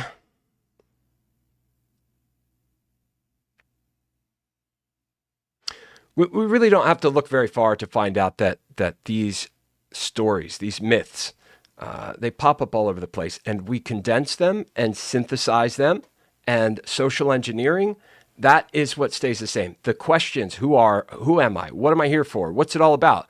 Those are the consistencies that we find in humanity, not the socioeconomic considerations. Those are mutable, they change. The standard that we apply to judge, good, bad, and ugly about those conditions, they're impossible to pin down in a linear way. You really need to make the choice first, and that's why religion is so important. You don't have to believe in Christ, like it's not what it's about. It's understanding what that character in the myth embodies and gives us an opportunity, just like a comic book character or Frodo with the ring. It gives us an opportunity to empathize with a plight that is more meaningful than what we're currently in. And we need that as humans. We need to understand a more grand design. It's quite pragmatic to be concerned with the ideal. And Abraham was a cocksucker. He preferred them hatless. As an offering to his Father in heaven, and then circumcises himself, and decreed from that day forward that all of his offspring must also circumcise themselves in honor of Ouranos. And El was deified as the star Saturn, Saturday being the same day as the Sabbath. This story is clearly borrowed by the Hebrew scribes for the book of Genesis, when Abraham, who was offering his only begotten son, Isaac, as an offering to El. But in this case, an angel stops him. However, like in the Phoenician myth, it is Abraham who is the first patriarch to circumcise himself and make this a custom among the Israelites for all males. The Israelites had a tendency to synthesize elements from neighboring cultures, and the Phoenicians played a role in this process. The worship of Canaanite deities, including Baal and Asherah, found its way into Israelite religious practices. As described in the Hebrew Bible, these influences can be seen in the biblical narratives of Israelite idolatry and their struggle to remain faithful to only Yahweh. Phoenician expertise in craftsmanship and maritime trade likely influenced the construction of the first temple in Jerusalem, known as the Solomon Temple. Phoenician artisans and materials were involved in the construction, and some architectural and artistic elements may have been influenced by Phoenician styles. The Hebrew Bible contains references to Phoenician cities, such as Tyre and Sidon, and their cultural practices. For example, the story of King Hiram of Tyre, collaborating with King Solomon in the building of the temple, highlights the close relationship between the Israelites and Phoenicians. The First Temple period in ancient Israel refers to the time when the First Temple, also known as Solomon's Temple, stood in Jerusalem. This period spans between approximately 10th century BCE and fuck them temples. More fetish, more legalistic fetish that brings people further away to truth, understanding, functionality, development, enjoyment, comprehension. It takes us further from that. Cutting our dick skin off, insisting women play these certain roles in the house, that men are blah, blah, blah, blah, blah. All of these patriarchal myths being perpetrated must have some value that allows us to synthesize further towards the ideal. That's the religion to follow, people. That's the religion we follow anyways. You just haven't logically gotten there yet. We must assess truth best we can and make decisions. Call it something else if you will, but I'll say to make the utilitarian calculus, we should have all of the best information at hand before making that decision, before making that calculus. Especially if you believe in a creator that created you, especially if you believe that this creator is loving and in his embodiment of love. I personally believe that the creator is an embodiment of all things. So when you talk about evil, you're still talking about the creator. And you're also referencing your misunderstanding and ignorance when you use words like evil.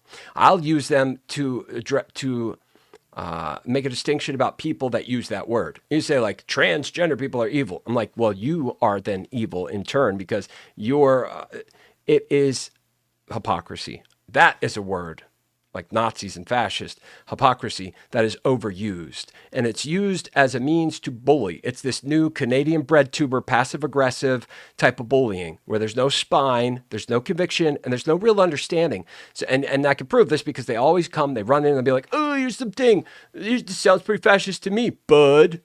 They're so self-assured, but won't make the case. Ever. They'll expect you to have claims and sources and citations in a linear, outlined, it's got to be super easy for them because they're used to producers competing for their attention, and that makes them feel like they're important. Their opinion and their approval is important. It's not. Remember, sheep, goats. Separate the sheep from the goats. Social engineering. It happens. That is how advertising works. That is how consumerism works. That is how humans in power work. You separate the sheep from the goats, and you do what you can to produce an outcome. And when that outcome benefits you, you do what you can to maintain that as the status quo. This is available to all of us to recognize. So the religious graduation of that line of reasoning is that we work towards the ideal. Understanding what that ideal is helps, but we cannot understand that ideal unless we distinguish the thesis from antithesis. Now, that might be just a device, not an actual representation of what is. But this is what we do. We try to give expression to the ideal. We try to give voice and theory, and we try to give voice and theory to the forms, Plato's theory of the forms.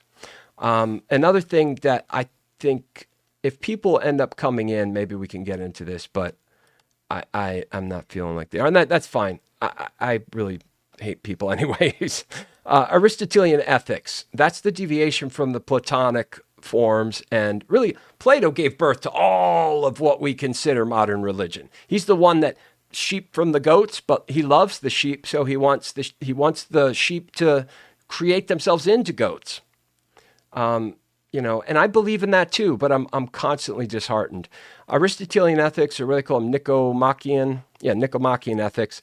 Okay, Aristotle first used the term ethics to name, and the virtues that come from these are very important. These are what people base their modern religions off of, and like we're saying here, it's fake. It's all fake. Fetishizing and LARPing does not make it true. Memorizing scriptures, Sam Shamoon, and sounded really badass, like you will like flip to this verse, and I do wonder how he can memorize and understand that so well. It must just be years of hard work. And I do believe people like Sam, not people like, he's a goat, he's not a sheep. He's one of a kind, all right? He's in a class of his own. I do believe that, let me knock this volume down a tad here. I do believe that he gets it. And that's why he's not fetishizing an orthodoxy prescription under a corrupted power source that calls itself an Orthodox church. But back to Plato, you've got divine madness and the forms. These are the two. You don't have a third, you don't have another. And if you go this way, we have a tendency to keep going, to progress and graduate. Divine madness, it ends in oblivion, right? So it's a taste of oblivion where it's just you turn the volume up. It's the same, but it just gets louder. The forms are much more difficult. Although they seem to be there inherently, instead of having to seek it, like with divine madness, you have to seek it, conjure it, explore it, cultivate it, feed off of other people's energy, synergy, things like that. The forms are an attempt to bring what we could picture as an embodiment of perfection, or even the thing itself, like what is energy, right? To do that, then we start in our dialectics. We say what energy isn't. Energy is what movement is, potential is. What it isn't is nothingness. You know, like maybe that's not the best way to put it, but we at least have a framework. We have things in place in our Mad Libs formula. We've got the two things. We've got the thesis and the antithesis. We test them. We argue about it. We try to flesh it out. The more we do, the better we understand if we've gotten somewhere. And the synthesis is what, as humans, we might be able to produce. And this speaks, like I brought up in the beginning, to technological developments being more the understanding, like Columbus, the story about Columbus. He's talking to like other aristocrats, and at this point, Columbus has been back and forth through. He's taken the journey a few times already. So these guys, they say, anybody can do this. Anybody can make this trip, right? Any fool can make this trip now. So Columbus has a hard-boiled egg, and he's like, all right, then take this egg and get it to stand upright. So the guys try it. They're trying to, it keeps rolling over. Columbus takes it, and he just crushes the bottom just a little, and it sits in place. And he says, any fool could do that. This is awesome. This is the very embodiment of based badassery. Any fool could have done it.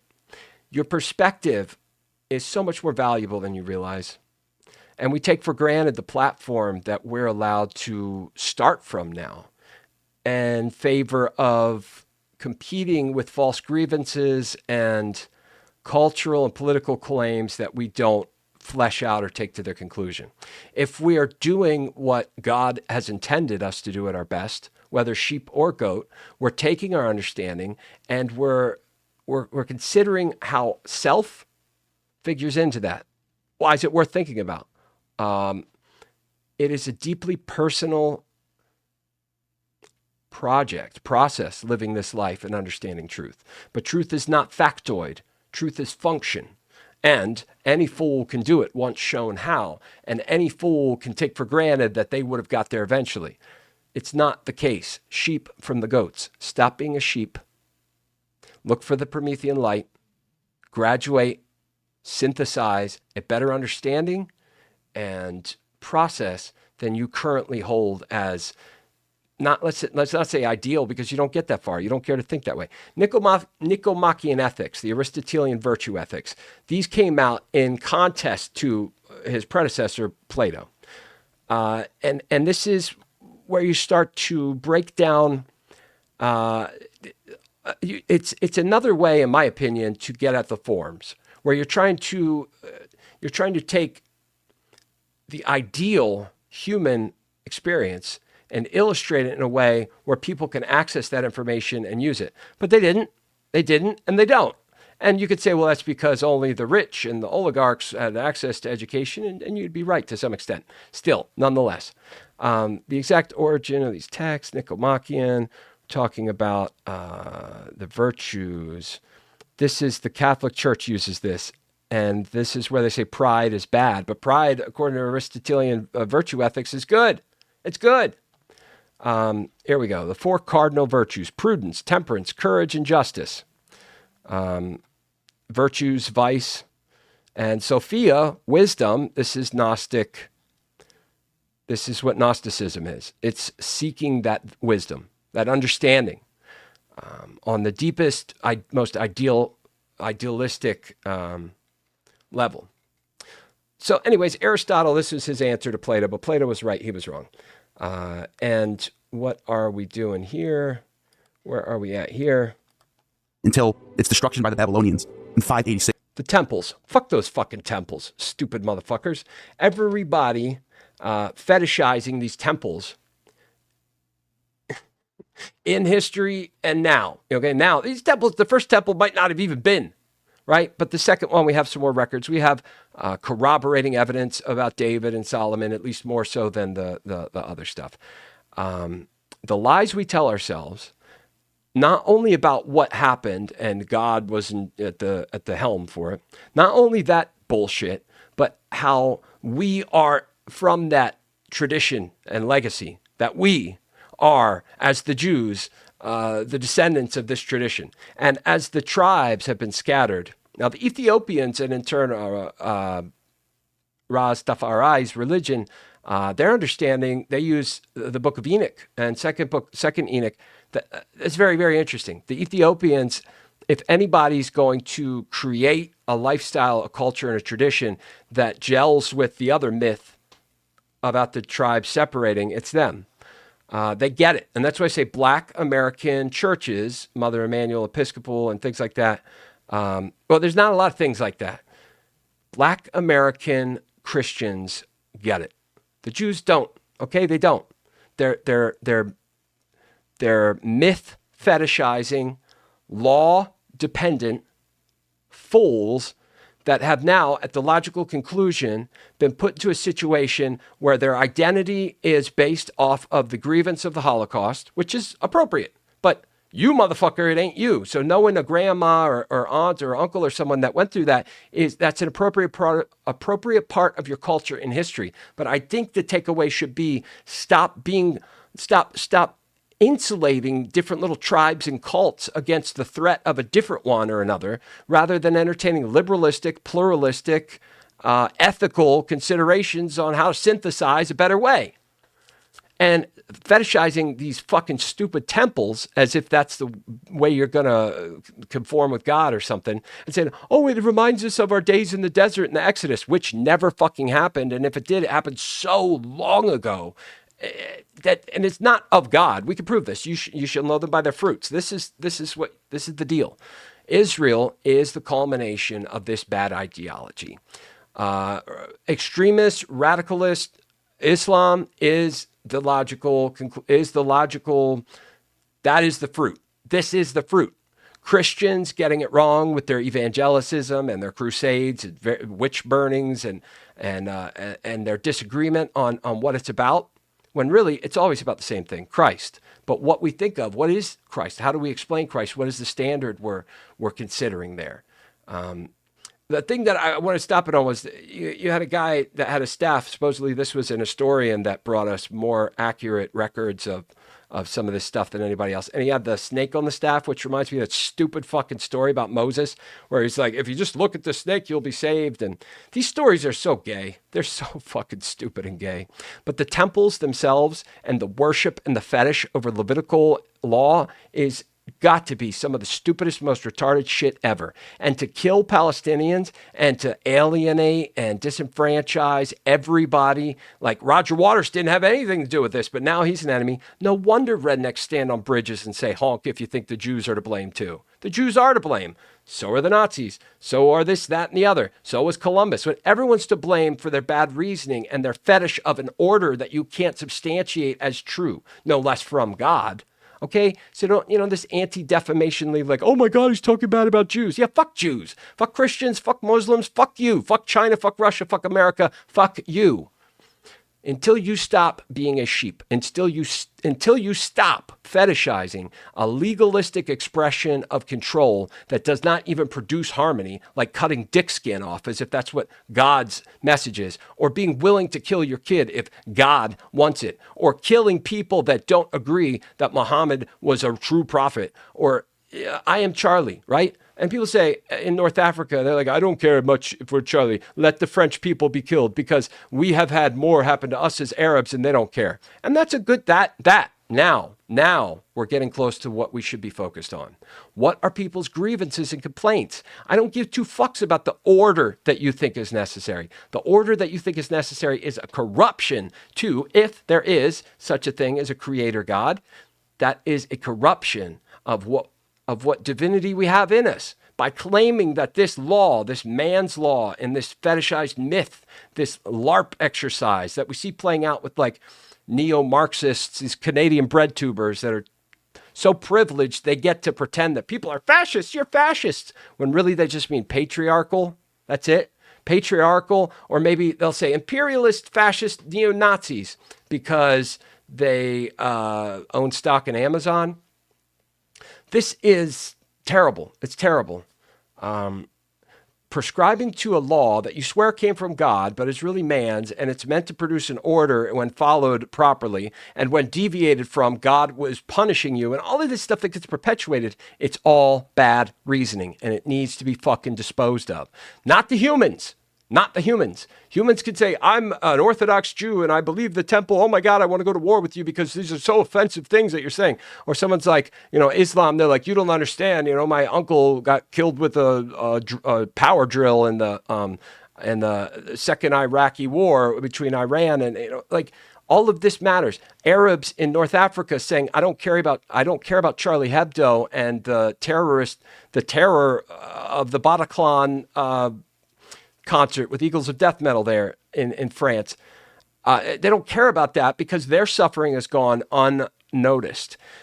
Now, you get people like, Russia and China that can generate narratives that take advantage of their sense of grievance and the scarcity mind frame that they're constantly confronted with. And we can get back into the social engineering that leaders, Benjamin Netanyahu, except he's one of the worst because he's using religious pretexts, or any any kind of Muslim socialist, this pan-Arab socialism, it's based off of bunk shit. So when taken to its logical conclusion, people are going to get frustrated that others aren't conforming with it because they have put all this work, time, and sacrifice into bringing to fruition what they think is God's will, but is not, because the fruit that it bears and has always borne is bad. And there was no such thing as the Islamic Golden Age. That was the Persians that did that, and the Arabs rewrote history. Arabs and their Muslim history are just as bad as Benjamin Netanyahu and his murderous whataboutisms. It's all bad because the reasoning that informs the motivation is a corruption of what the ideal is claiming to be. Make sense? I hope so, because there's no reason to prescribe to any of this legalistic bullshit. And that's China. China says, this is actually very interesting. China has taken the story of Christ where there's the stoning of the woman and he stops him and he says, ye among you who's without sin, cast the first stone. And you know, he drops the stone and I think saves the woman's life. China rewrites it to say that Christ actually stones her to death and says that if the law is not to mean anything, then we're done, essentially. Whoa, China. Their fetish for law is probably downstream of their social engineering. And this is where the argument should go. China has a different approach to how to produce the ideal society for their people. I don't think that Xi Jinping wants to just like hurt people. I think that they are informed by a motivation that is corrupted. It's a corruption of the ideal. And we should be able to get at that. But what is in between is this narrative of, oh, the US is always doing this, that, or the other, because there's a dispossession of opportunity, according to this narrative, that is exploiting a scarcity mind frame. Exploiting the scarcity mind frame is the most effective, surefire way to produce dramatic outcomes that favor your agenda. Scarcity mind frame. And in Russia's case, the Soviet Union, they purposely perpetuated actual scarcity that induced starvation and death, and then blamed it on somebody else so that they could they actually ethnically erased Ukrainians, Holodomor or something. But this, come on, Katie Halper, I don't mean to keep coming back to this, but the truth about the proxy war in Ukraine is just some majorly offensive shit right there. It's wrong as fuck. It is so fucking wrong. It's just, golly day, it's the worst thing ever. Worst thing ever. 6 BCE. Understanding the religious landscape during this period is complex, and scholarly views vary regarding the extent of polytheistic practices present during this time. The practice of monotheism seems to be only after the Israelites returned back from Babylon in the 5th century. Scholars suggest that polytheistic elements persisted during this period. They argue that while Yahweh may have been regarded as the primary deity, other gods and goddesses were still acknowledged and worshipped alongside Yahweh.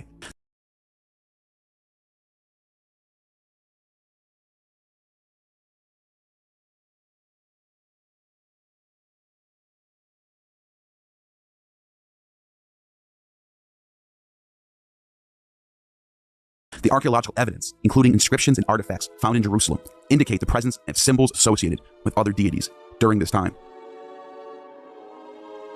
The Elephantine Jews were a Jewish community that resided in the ancient city of Elephantine, located on an island in the Nile River in Egypt. They lived during the 5th century BCE and left behind a corpus of documents known as the Elephantine Papyri, which provides insights into the religious beliefs and practices of the time. Based on the Elephantine Papyri, it appears that the religion of the Elephantine Jews was a blend of Yahweh worship and syncretic elements influenced by the local religious environment. While they acknowledged Yahweh as the primary deity, they also incorporated certain practices from both Egyptian and Canaanite religious traditions. These Elephantine Jews built and maintained a temple dedicated to Yahweh on the island. They considered Yahweh as the supreme deity and sought his guidance and protection. However, alongside the worship of Yahweh was also other gods and goddesses like Asherah. One of the prominent deities mentioned in the Elephantine Papyri is Yahweh, often identified as a synchronistic form of Yahweh, fused with Egyptian gods like Ammon. Additionally, Egyptian gods, particularly Khnum, Satis, and Anuket, were worshipped in this location. These deities were believed to have protective powers and were invoked for various purposes, such as fertility, health, and general well-being. This Elephantine Papyrus indicates a level of polytheism and syncretism, as well as cultural assimilation, where elements of different religious traditions coexisted. Overall, the Elephantine Jews maintained a distinctive religious identity centered around Yahweh, but also incorporated beliefs and practices from their local environment. Their religion demonstrates the complex nature of religious syncretism and the adaptation of religious traditions in a multicultural text. The exact time frame for the final compilation of the Torah, or the first 5 books of Moses, Genesis, Exodus, Leviticus, Numbers, and Deuteronomy, into its current monotheistic form, is a subject of scholarly debate. Most scholars agree that these texts were written during post-Babylonian exile. As the Israelites returned to their land, religious leaders and scribes likely engaged in the process of collecting, editing, and shaping various religious texts.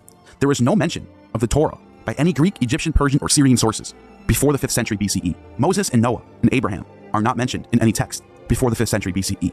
Only the kings like David and Omri show up in some steles. But the stories of the flood, the Exodus, and the 12 tribes of Israel show up in popular culture only after Alexander the Great conquers Persia in the 4th century BCE. There are some scholars who now suggest that the 5 books of Moses were compiled in Alexandria during the Ptolemaic period. Ancient historians like Herodotus, Xenophon, and Thucydides don't even mention Israel in their writings. This suggests that Israel was not a powerful kingdom just a small city-state. It's possible. If anything at all, I think Neil is being charitable. It's probably nothing. It probably wasn't real at all. And more likely, as Aristotle was a student and compatriot of Plato, and Alexander the Great was a student of Aristotle, the Hellenic tradition was to synthesize. This was Plato's idea, to create the incentive to question and get at truth according to the function of human existence, not the truth that's prescribed one way. Because the truth that's prescribed, especially when not functional, needs to be questioned. And the act of questioning, that is where your trip begins. That is when you go from sheep to goat. Stop following broken rules because you're sure that that's what God says. Because your parents or whatever leaders are bring them to me. I can show you that they're wrong. Bring them to me. I don't care how scholarly they are. I don't care how accredited they are. If we know what we're talking about beforehand, then I can be prepared. To field everything all at once is impossible because these religious fuckheads have taken an understanding of things and as in role playing, have created all these different side quests and hadiths and stuff like that. So it's too much to field because it's a game of brainwash. And the more time you're around, the closer you're going to get to be like, that actually makes sense. Whereas you would have never thought that if the information was condensed. I can condense my take into an elevator pitch. If I know what we're arguing about, truth does not need a lot of space and time. All right. But orienting yourself to the choice, to the choice that you must make. It takes 5 seconds to decide whether you are going to be part of the problem or you are going to be part of the solution. It takes 5 seconds. 5 seconds. You must choose. You must choose. But the choice is to question the rules that are busted. And that means you too, you leftist fuckheads that don't understand what left means. That means you especially, you people who are anti-leftist, which is really the only ethos, it's more like pathos, that informs your plight. You think that Biden is a leftist. You think that all of the corporate woke garbage is academic. Being awake to history, politics, economics, to being awake to the reality of it, and how cause produces effect. I don't understand how that could be bad. Until DeSantis comes around he's got an Ivy League education, and which is like, how the hell did that happen? And he says, this Marxist, Trump says it too. This is how you know Trump is a liar no matter what. But when he says Biden's Marxist policies, there is nothing there. There's not one single thing. Biden is not a Marxist, not in the least. He's an old square honky that is the embodiment of an establishment cuck. He is nothing but his corporate donors. And the problem is he believes that's the right way to go. And in the face of autocracy and narratives out of Russia and stuff, he might be right for an old man, but not as the leader of the free world, which we need to be, a little more cohesive right now. Trump's narrative about Marxist radical ideology and all of his little underlings that perpetuate that narrative is just disastrously misinformed. There's nothing there to say, well, what about when Biden said this? You can't find me anything. So whether it's politics and especially religion, bring me your best. Bring me your Sam Shamoon. Bring me the person that makes you feel like, of course this is real. Look at them putting it like it is. If reason, and I'll even say God is their guide, I will show you how they are wrong. I will show you what they're getting wrong and what needs to be corrected if you want to produce the outcome that demonstrates the ideal of a human. The common human heart, the human plight of alienation, pain, loneliness, physical pain. It's very hard to work through. I don't think if the man Friedrich Nietzsche produced what he produced because he was in pain all the time. When you're suffering through pain, it changes how you think about things. It's a tether to a reality that's constant that most people are running from. So the Ubermensch is the goat, is the one that separates themselves from the sheep by saying, no, I will question this and I will recognize what the standard or the ideal that we're trying to achieve is, and I will set myself upon the task of realizing that. That's not evil, but that's what Orthodox people prescribe as evil, and that's what the right wing, whose only ideology at this point, now, if you went back to Reagan or Rush Limbaugh, you've got more complicated things in play. But as it stands, the right wing really is just identified as through their hatred of the left, which they don't differentiate in any way, shape, or form. It's just everything they don't like.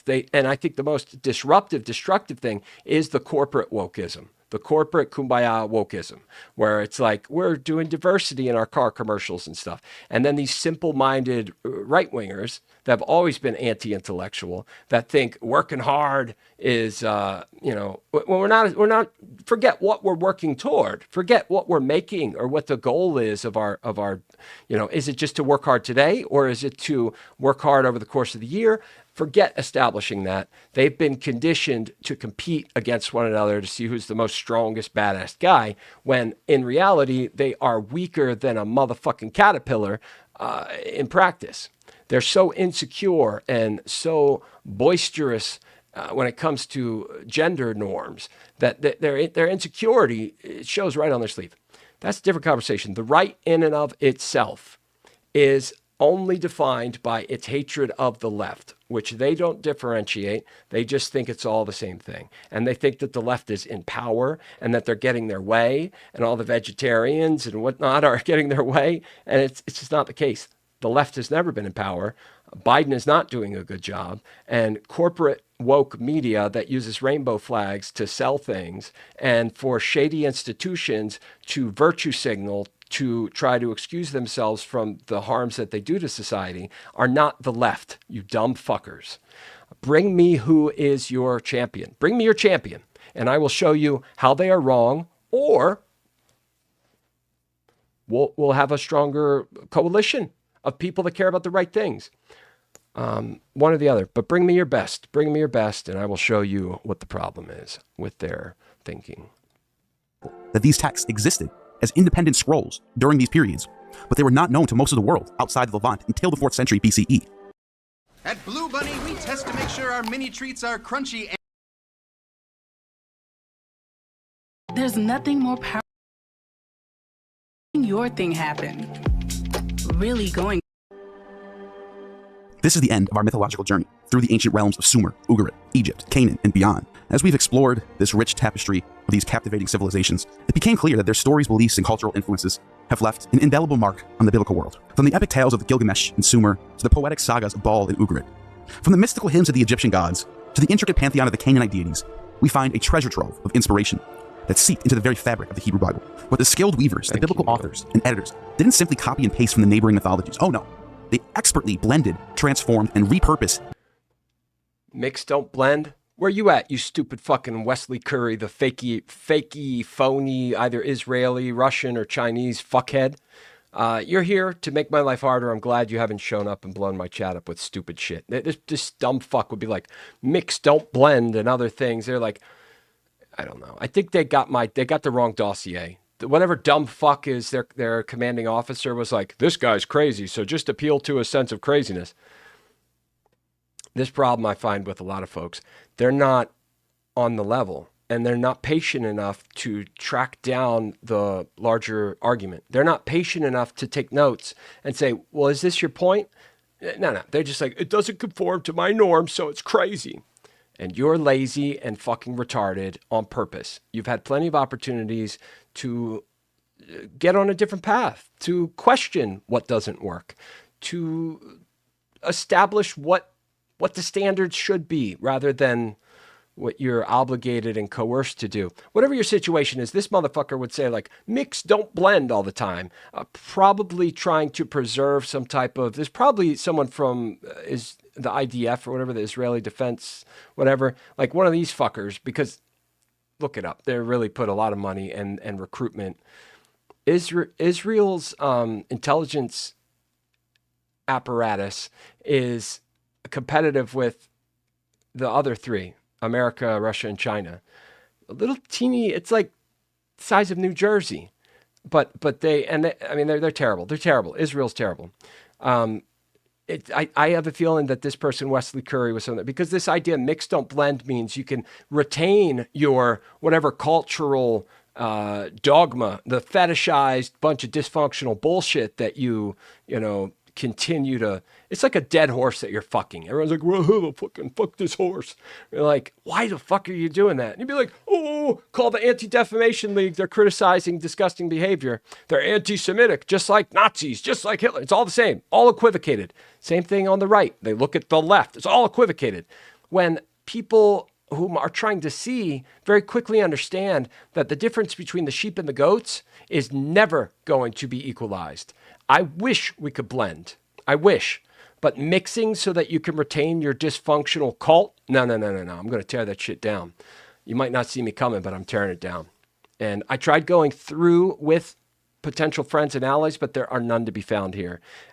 They're out there, but the barriers between here and there are guarded and held in a design by, just like power, you know, capital is probably the most direct example of power.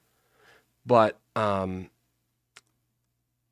understanding of networking and such is now a pretty solid contender for the most valued, the highest out of the means of manipulation and influence.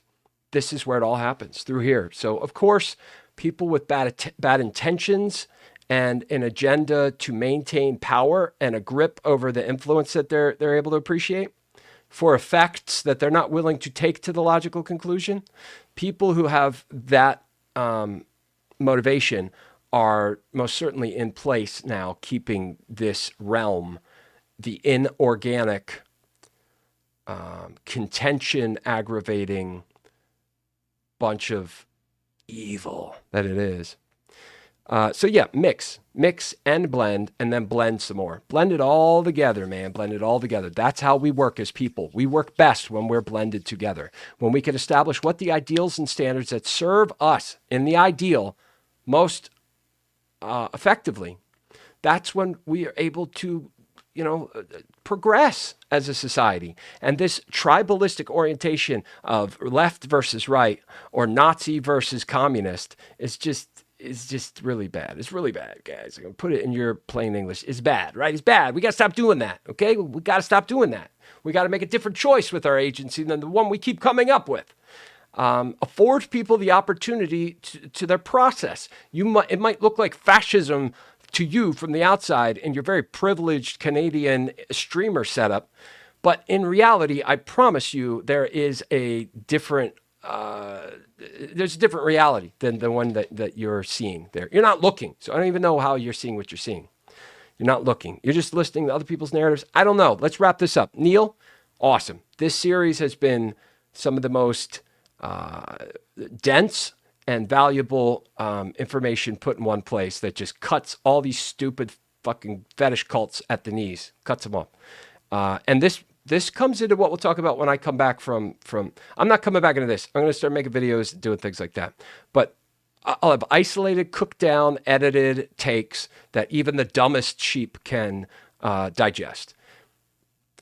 And I'll have the sources and citations, not that you're going to follow through and look at them, but the tricks, I'll bring the tricks and I'll trick you into thinking it's now allowed to be understood.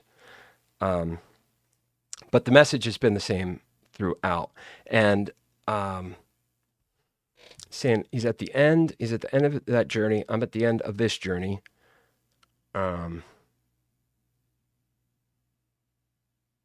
Fuck it. It might come back to me. It might not. Doesn't matter. These ancient narratives, weaving them into a new tapestry of faith, history, and moral guidance. Let me give you one more example before I go.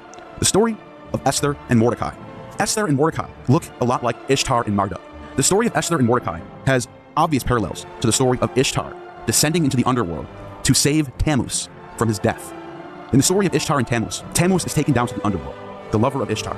And then Ishtar goes and descends down, and as she goes down from every layer of hell, she has to take off a layer of clothing until she gets to the bottom layer, where she has to face off with the queen of the underworld, where she stays down there for 3 days until her galley eunuchs are sent down from heaven to bring her back to life, where she is able to take Tammuz and raise him out of hell. And thus, springtime ensues. In the story of Esther in the Bible, there's a lot of similarities and parallels. Instead of Tammuz, it's Mordecai. Now, why would they use Marduk's name instead of Tammuz's name? Well, it turns out that Marduk and Tammuz are actually synchronized in many texts. The god Bel is actually a synchronization of Marduk and Dumuzi, or Tammuz. So it actually does make sense for Mordecai to be the name of the Hebrew person who is saved by Esther. In this text, Mordecai is taken into a dungeon by Haman, and then Esther has to go into the court of the king of Persia, Xerxes, and she has to plead for the safety of Mordecai, which she is successful when her eunuch priest, just like the Gali eunuchs, her eunuchs actually come to her aid, and she also has to take off layers of clothing as well. It is a clear mimesis of the story of the Sumerians. I am of the opinion that these writers did this with no ill intent, and they were just trying to pass down sacred stories that everyone knew. The Sumerian flood myth finds its counterpart in the story of Noah and the Ark. The Canaanite storm god Baal's conflict with the sea god Yam echoes the biblical portrayal of Yahweh's triumph over chaos, and the grandeur of Egyptian cosmology lends its majesty to the descriptions of heaven and earth in Genesis. Yes, this interplay between mythologies goes beyond mere literary borrowings. It reveals the interconnectedness of ancient civilizations, the vibrant exchange of ideas, and the eternal quest for humanity to understand the mysteries of the world and our place in it. Esther, just like Ishtar, is a story that explains the death of the winter and the resurrection of the spring. Both Ishtar and Esther have their festivals at the same time of the year. Let us marvel at the profound influence of these ancient mythologies on the biblical world. Let us recognize that shared motifs, cultural cross-pollination, and the universal truths that emerge from these diverse narratives. As we delve into the depths of history, we uncover not only the roots of our collective heritage, but also the timeless power of storytelling, shaping civilizations. Universal truths, my friends. That is what it's about. And shaping our very identities. So, dear viewers, as we bid farewell to this mythological odyssey, let us carry with us the wisdom and wonder of these ancient tales. And may we continue to explore, question, and appreciate the incredible tapestry of human imagination that binds us across time and space. Thank you for joining us on this illuminating journey. Until our paths cross again, keep seeking gnosis and embracing the marvels of our shared human story. Stay curious, stay inspired by the muse, and keep weaving your own mythological tapestry. You have just attained true gnosis. Boom, bitch, boom. That's the way that shit goes. Sitting around, jerking off about some legalistic misinterpretation, bad history, and groupthink. That's what you use to establish your rules. That's what you use to establish your purpose. Or your purpose is, I ain't got time to think about it, but you hate the left nonetheless. So you have ideologies, you're just not in control of them. Yeah, that's pretty much it. Now, you could say, I don't understand what you're saying, the big words. You don't understand what I'm saying because you don't want to understand. And if you made it to this point, then you might want to understand. But I know I'm talking to nobody. This is for posterity. This is for technicality's sake. To synthesize a better understanding requires understanding. It requires choice. It requires conviction. And you can't just get that through feeling or impression alone. It should be solid. It should be built, and it should be portable. We should be able to pass it down to our children, to the next generation. We should be able to share it with anybody else who seeks. But the difference between the sheep and the goats and separating them is what leaders in power will continue to do. They will continue to do this, and they will continue to influence you, yes, you, to produce the outcomes that favor power and the status quo that has been in effect forever. You can explain the status quo by understanding that leaders do see the difference between sheep and goats. And the closer someone is to an actual goat, the more of an outcome they can produce. When they assume providential right to that outcome, that's when you get things like the Nazis and the modern state of Israel. Amen. Now, in my absence, if you really care about this stuff, then here's what you need to do. William Barber. Let's make sure this is showing up on screen here. William Barber.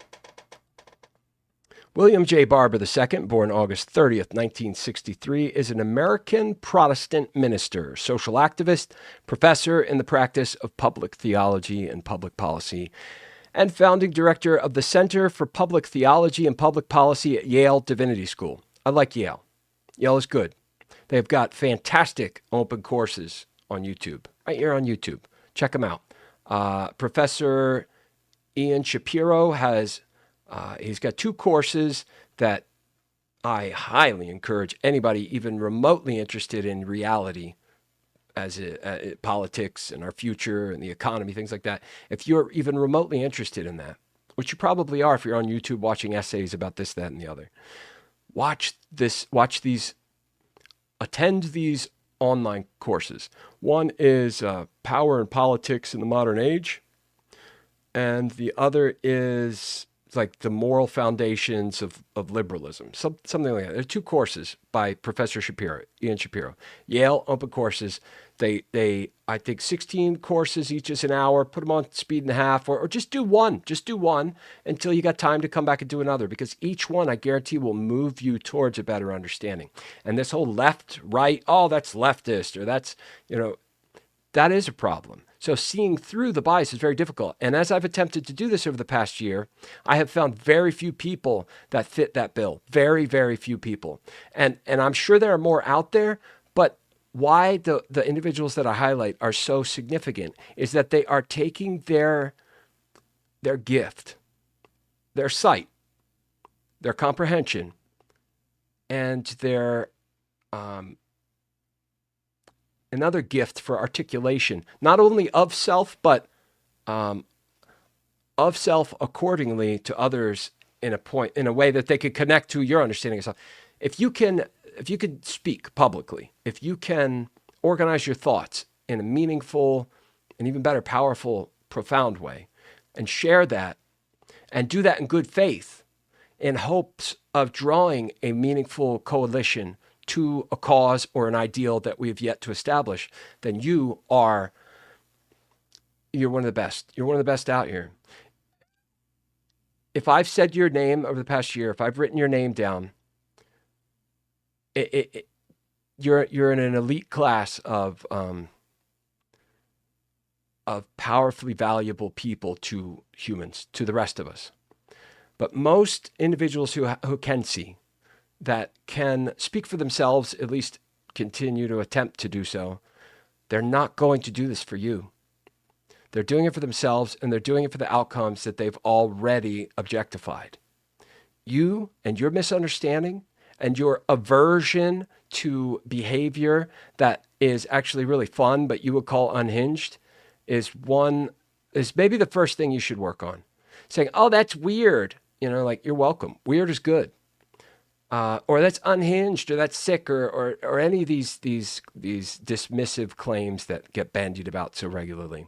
Shut the fuck up. Just shut the fuck up.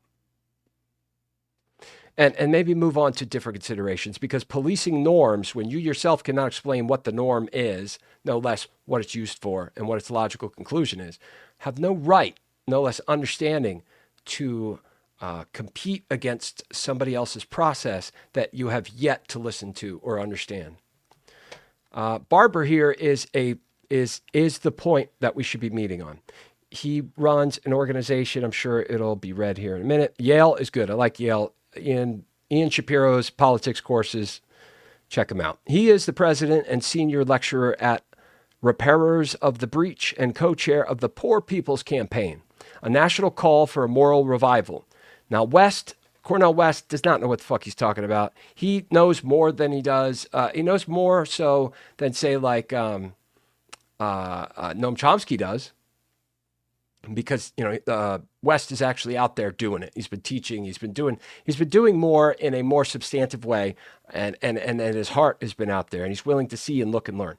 But his understanding of American empire and this proxy war, anti-NATO, anti-imperialist thinking is just as misinformed as any Nazi out there. I'm not saying the outcome's the same, but it's just as misinformed. And the conviction makes a misinformed narrative even more dangerous. So the fact that he's convicted in his misinformed narrative, it means he's a danger. We don't need West winning, but he's going to split the vote. He's going to pull the black and the more progressive vote from the Democratic side, and that's going to hand the presidency to Trump. And with the indictments, which are absolutely legitimate and have no comparison to even Petraeus, no less Hillary Clinton. If you want to talk about that, let's do it. I have done many deep dives on my own, and I am well-versed in that horse shit. I'm ready to take on your bad narratives. But people don't look for that. They don't look for dissonance. They look for validation. And they assume that their approval is worth that much. If I've said your name, or if I said your name and said, hey, this guy gets it, and said, actually, they don't, like Connor from Counterpoints, then you are even worse than people I didn't mention. I have a friend on Twitter. It was the only person, Paint the Roses Red and this other one, Thus Spoke Roe, Wedion GP, Tachyon GP on Twitch. I suspect this person might be someone else has a stream, but that doesn't matter. Like I said, there's sheep and there's goats. People who demonstrate an understanding that is not reliant on a fetishized narrative that if someone's really thinking for themselves and has been working at that, and they're not like, oh, I might be wrong, so I better not say anything. They're willing to be wrong because that means there's chance for correction, and their process has been going on. They've amassed a collection of understandings as well as an ability to execute the process. These people stand out. They stand out. So I don't know if my friend Thus Spoke Roe is one person or another, but I didn't mention them throughout as much as I should have because I sense that they're getting pulled towards the narratives. And if they're a streamer, that makes sense that they would be. But since they never reached out to me to really have a real conversation with me, I respect and appreciate them. But I don't know enough about their positions to really say, hey, check out this guy. That person is the only one that I didn't mention more that I probably should have, but I told you my reasons. Otherwise, you got Vlad Vexler, you got the Plastic Pills guy, whatever his real name is. I don't want to be responsible for missing anybody's name. Dylan Burns, Lonerbox.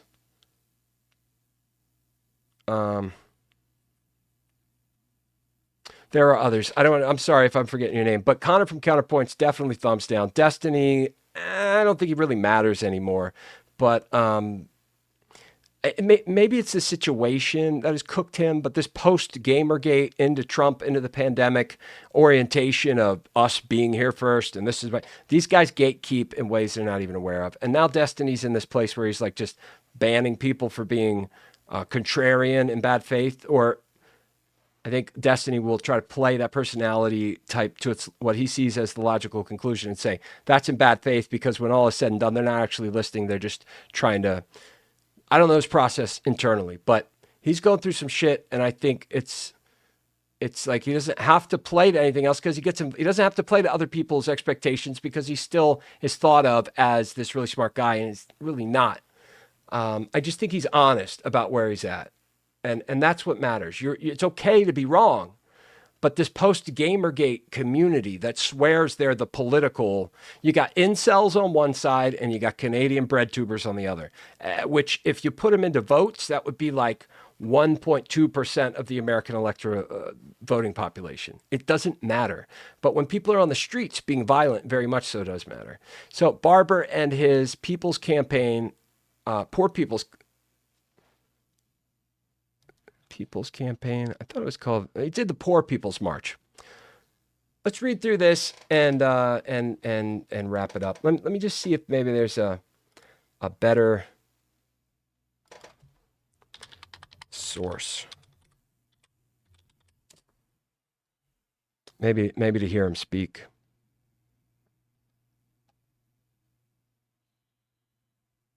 Whoa. Retires from church service. Yeah, and tomorrow's Juneteenth. All right, well, let's see. Let's listen to some leftist news, right? They call CNN leftist. Fucking idiots.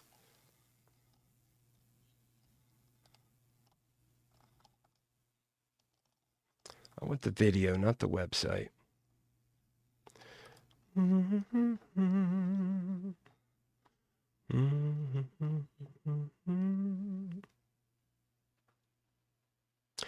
That's 34 seconds.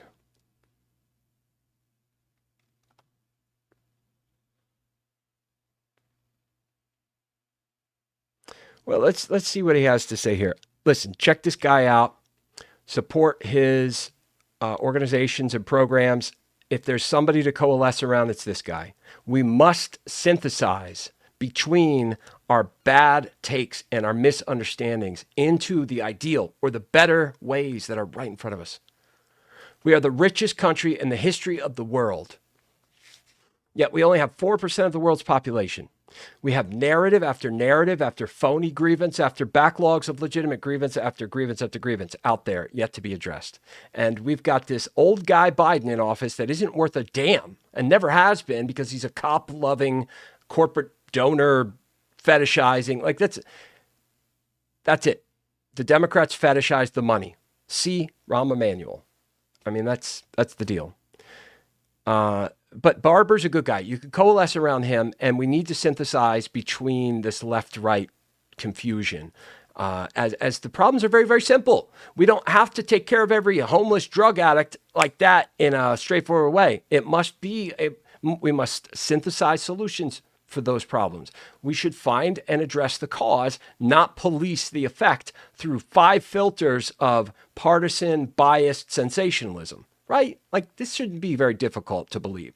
We shouldn't believe Katie Halper and her failed hippies when they talk about Ukraine as a proxy war and completely ignore the plight of the Ukrainians going back hundreds of years. Crimea was theirs before Catherine the Great took it. Khrushchev gave it back to mark a sign of good faith. If the U.S. is guilty of some of the crimes that people levy against them, so be it. But the one that I could say is after Khrushchev decided to open up to the West, thereby losing China's loyalty, they started to call him a revisionist and worse. They turned on him. We as the West were skeptical, and we had, as I've talked about before, the CIA, the contest between KGB and CIA had. It wasn't a very easy situation to bridge a gap upon.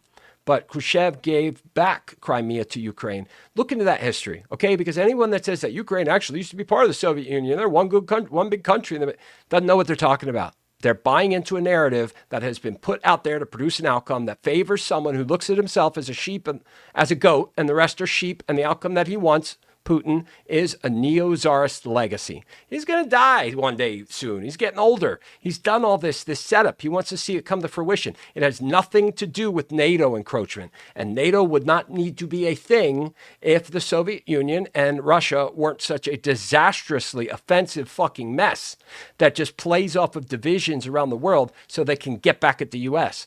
You know, the story is what it is. So Katie Halper and her failed hippies and their bad poisoned narratives, don't coalesce around stuff like that. Don't worry about the left, right. Sam Cedars entertaining and all. Emma Viglin's smart. You know, Bradley Alsop seems to be a good guy. Matt Leck is not. But that is really just more of that left, right, same, where they take a silly example of someone being a right wing, a bad right winger. And they're like, ha, ha, ha, look at that, look at that, look at that. Very, very interesting interview on David Pakman's show, writer, I think the guy's last name is Peck. It's about not just the development of conservative talk radio, but what comes after that and why we have the orientations that we do and why independent media needs to be our future, but why it won't be.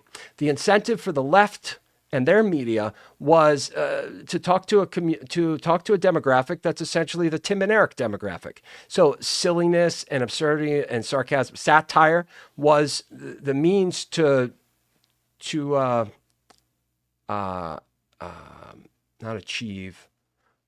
reach out and get an audience. That's the way, through satire. And now it's just adding more to it. So if somebody wants to get away from the right-wing dogma and the bad institutions that they fetishized, and they go over to Sam Cedar and it's like, ha, ha, ha, you're so dumb. What about this stupid culture war issue? What about all the trans people out there? It's not trans people, you stupid city fucks. It is corporate wokeism. Real gays and lesbians don't even get along. So like I can for a fact tell you that gays and lesbians don't get along. We might love each other, but we don't get along. And when it comes to LGBTQIA+, every time you say that, you're just furthering the divisions in the culture war. Put it in a different order if you really care about it and memorize it that way. Trying to be inclusive is just being like tokenistic, and it plays into the culture war where someone says, the left, it's all the left, Biden's radical, blah, blah, blah, blah, blah. Because when you apologize for corporate wokeism and symbology that nobody asked for, Okay, a pride flag's one thing, but the plastering of it everywhere, and a pride month at a time when societal divisions and an absence of any shared values are antagonizing these outcomes, we should not be crafting so much nuanced apologia for corporate, you anti-capitalist hypocrites, for corporate wokeism. The symbology doesn't mean shit. So if right-wingers get upset about it, let them. Say, it's not about that. It's about the people underneath, the individuals that live individual lives. They don't go to the clubhouse, the LGBTQI place, LGBTQIA plus clubhouse and be like, oh, we're all a club. They're individual people that have their own pursuit of self to be concerned with. And when you have distractions and pressures and criticisms everywhere because the status quo will not accept you, your plight is not that of the corporate media. It is an individual and personal one. So making apologia for pride flags means you are a fucking stupid shithead that's making it worse, Sam Cedar. Look, I love the better work that people have done, but the culture war is a problem. There's no one out here to coalesce around. Pac-Man puts out some brilliant and amazing stuff. I'm glad I remembered him too, because I went Dylan Burns, people that see, that get it. Pac-Man does. He flies under the radar. He's much better than the Majority Report because it's really just like, here are people that have written books. Here are things to think about. Not let's continue to prescribe to this cultish mentality of in and out groups where it's okay that our people, Majority Report's audience, calls everybody Nazis and fascists. They are Nazis and fascists. And I say, do they call themselves Nazis and fascists? No, but they are. And then you say, well, maybe they could just be nationalists. That's what a Nazi is. No, that's not what a Nazi is. Fascists were not people that voted for Trump, okay? They've gotten there now. But let's talk about how culture as the driving impetus for their movement is what makes it fascist. You're mixing authoritarian flavors in there as well. It's a complicated mixture of incentives. It's not an us-them thing. So if you're going to insist that they were the them first, they made us into a them first, and it's a contest between, you are not getting it. You are just keeping your paychecks coming. And apologizing for corporate wokeism, that's your way to resist capitalism and get people to vote in ways that produce different outcomes. Like, what is the plan? What is the reason? What is the reason? Are you a sheep or are you a goat? Because if you don't make that choice, someone else will make that determination for you. That you're a sheep. And they're going to produce the outcome through you that they want. I'm looking for a video here. Figure it out.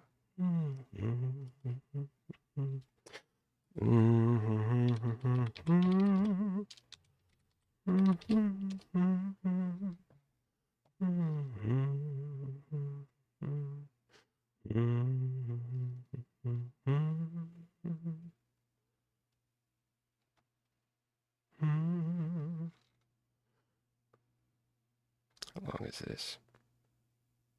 All right, well, check it out. Learn, listen. This will be our last time together here.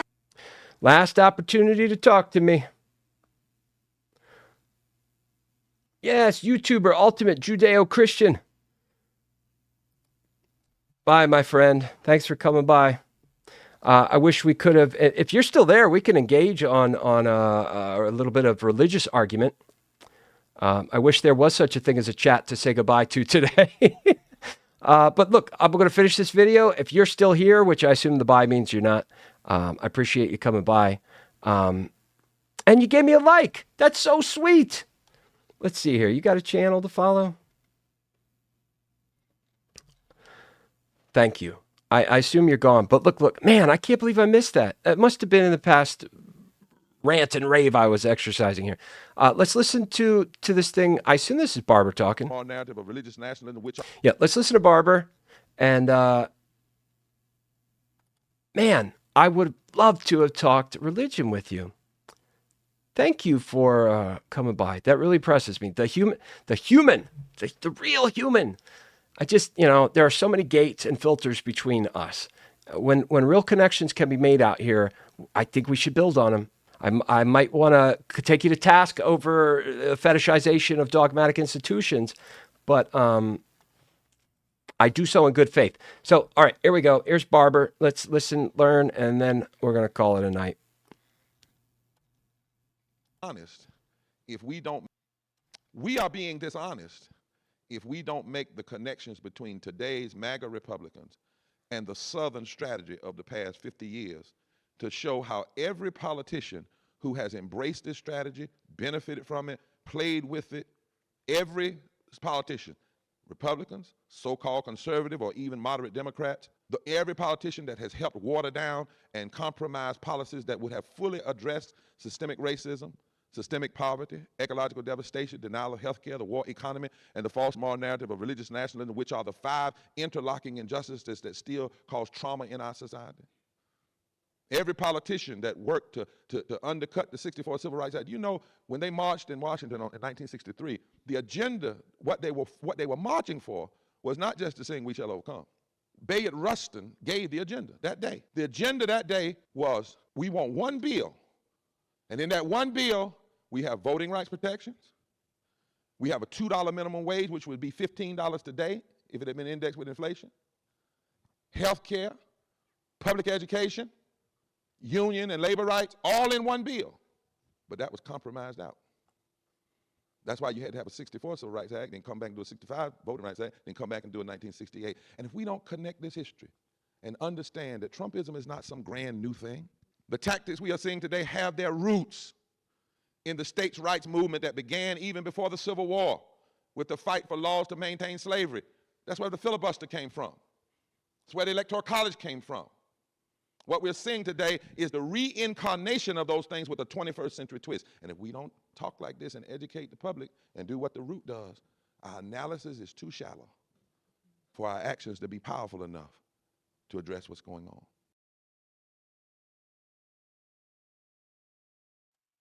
Although I would take him to task on some of the economic reforms, like minimum wage, union and workers' rights, we need to argue these things. And we need to understand if, when taken to their logical conclusion, they are going to help or hurt according to the values, and I'll even give you virtues, okay? Let's argue and see if these things hold up to and stand up to righteous scrutiny.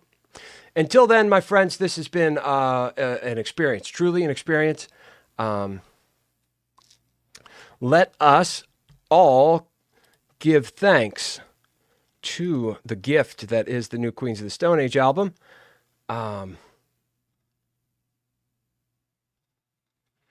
Let's leave you with the song.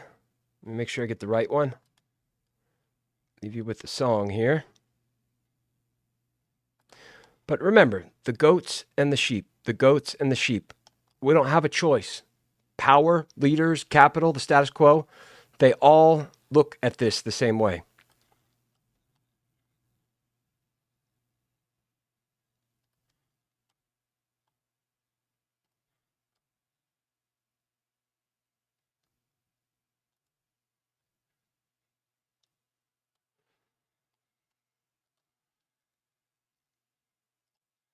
Yeah, they all look at it the same way. They are looking for the point of leverage. They're looking for the opportunity to affect security for themselves in the agenda that they think is. People get all kinds of twisted and mixed up about what people need them to do for them. What I believe people need to do for me is do for themselves. And establishing what the goals, the objectives, the reasons are. And if they stand up to scrutiny, or do they divide us even more? Understanding what our shared values are, no less should be. And if we can establish, an evolution of normative values, considering if that evolution will undermine the base that we're building on. We must synthesize the ideal. We must create the ideal out of what is there, not what we believe has been told to people that were never really here to begin with. And the crazy, you think I talk crazy? Consider the labyrinthine route of religious history, particularly in America, when it became a contest of entertainment and compulsion.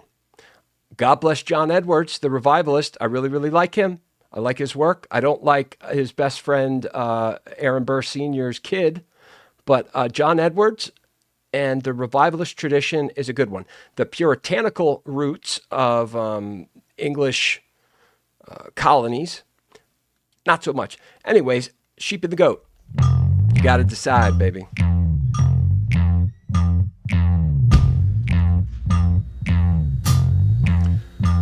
See you around. Well, you could invite me to a debate panel. Maybe that'll work. Talk to me. Bring it out. Hit me up on Twitter. DM me at Timothy Peer. Otherwise, bye loves.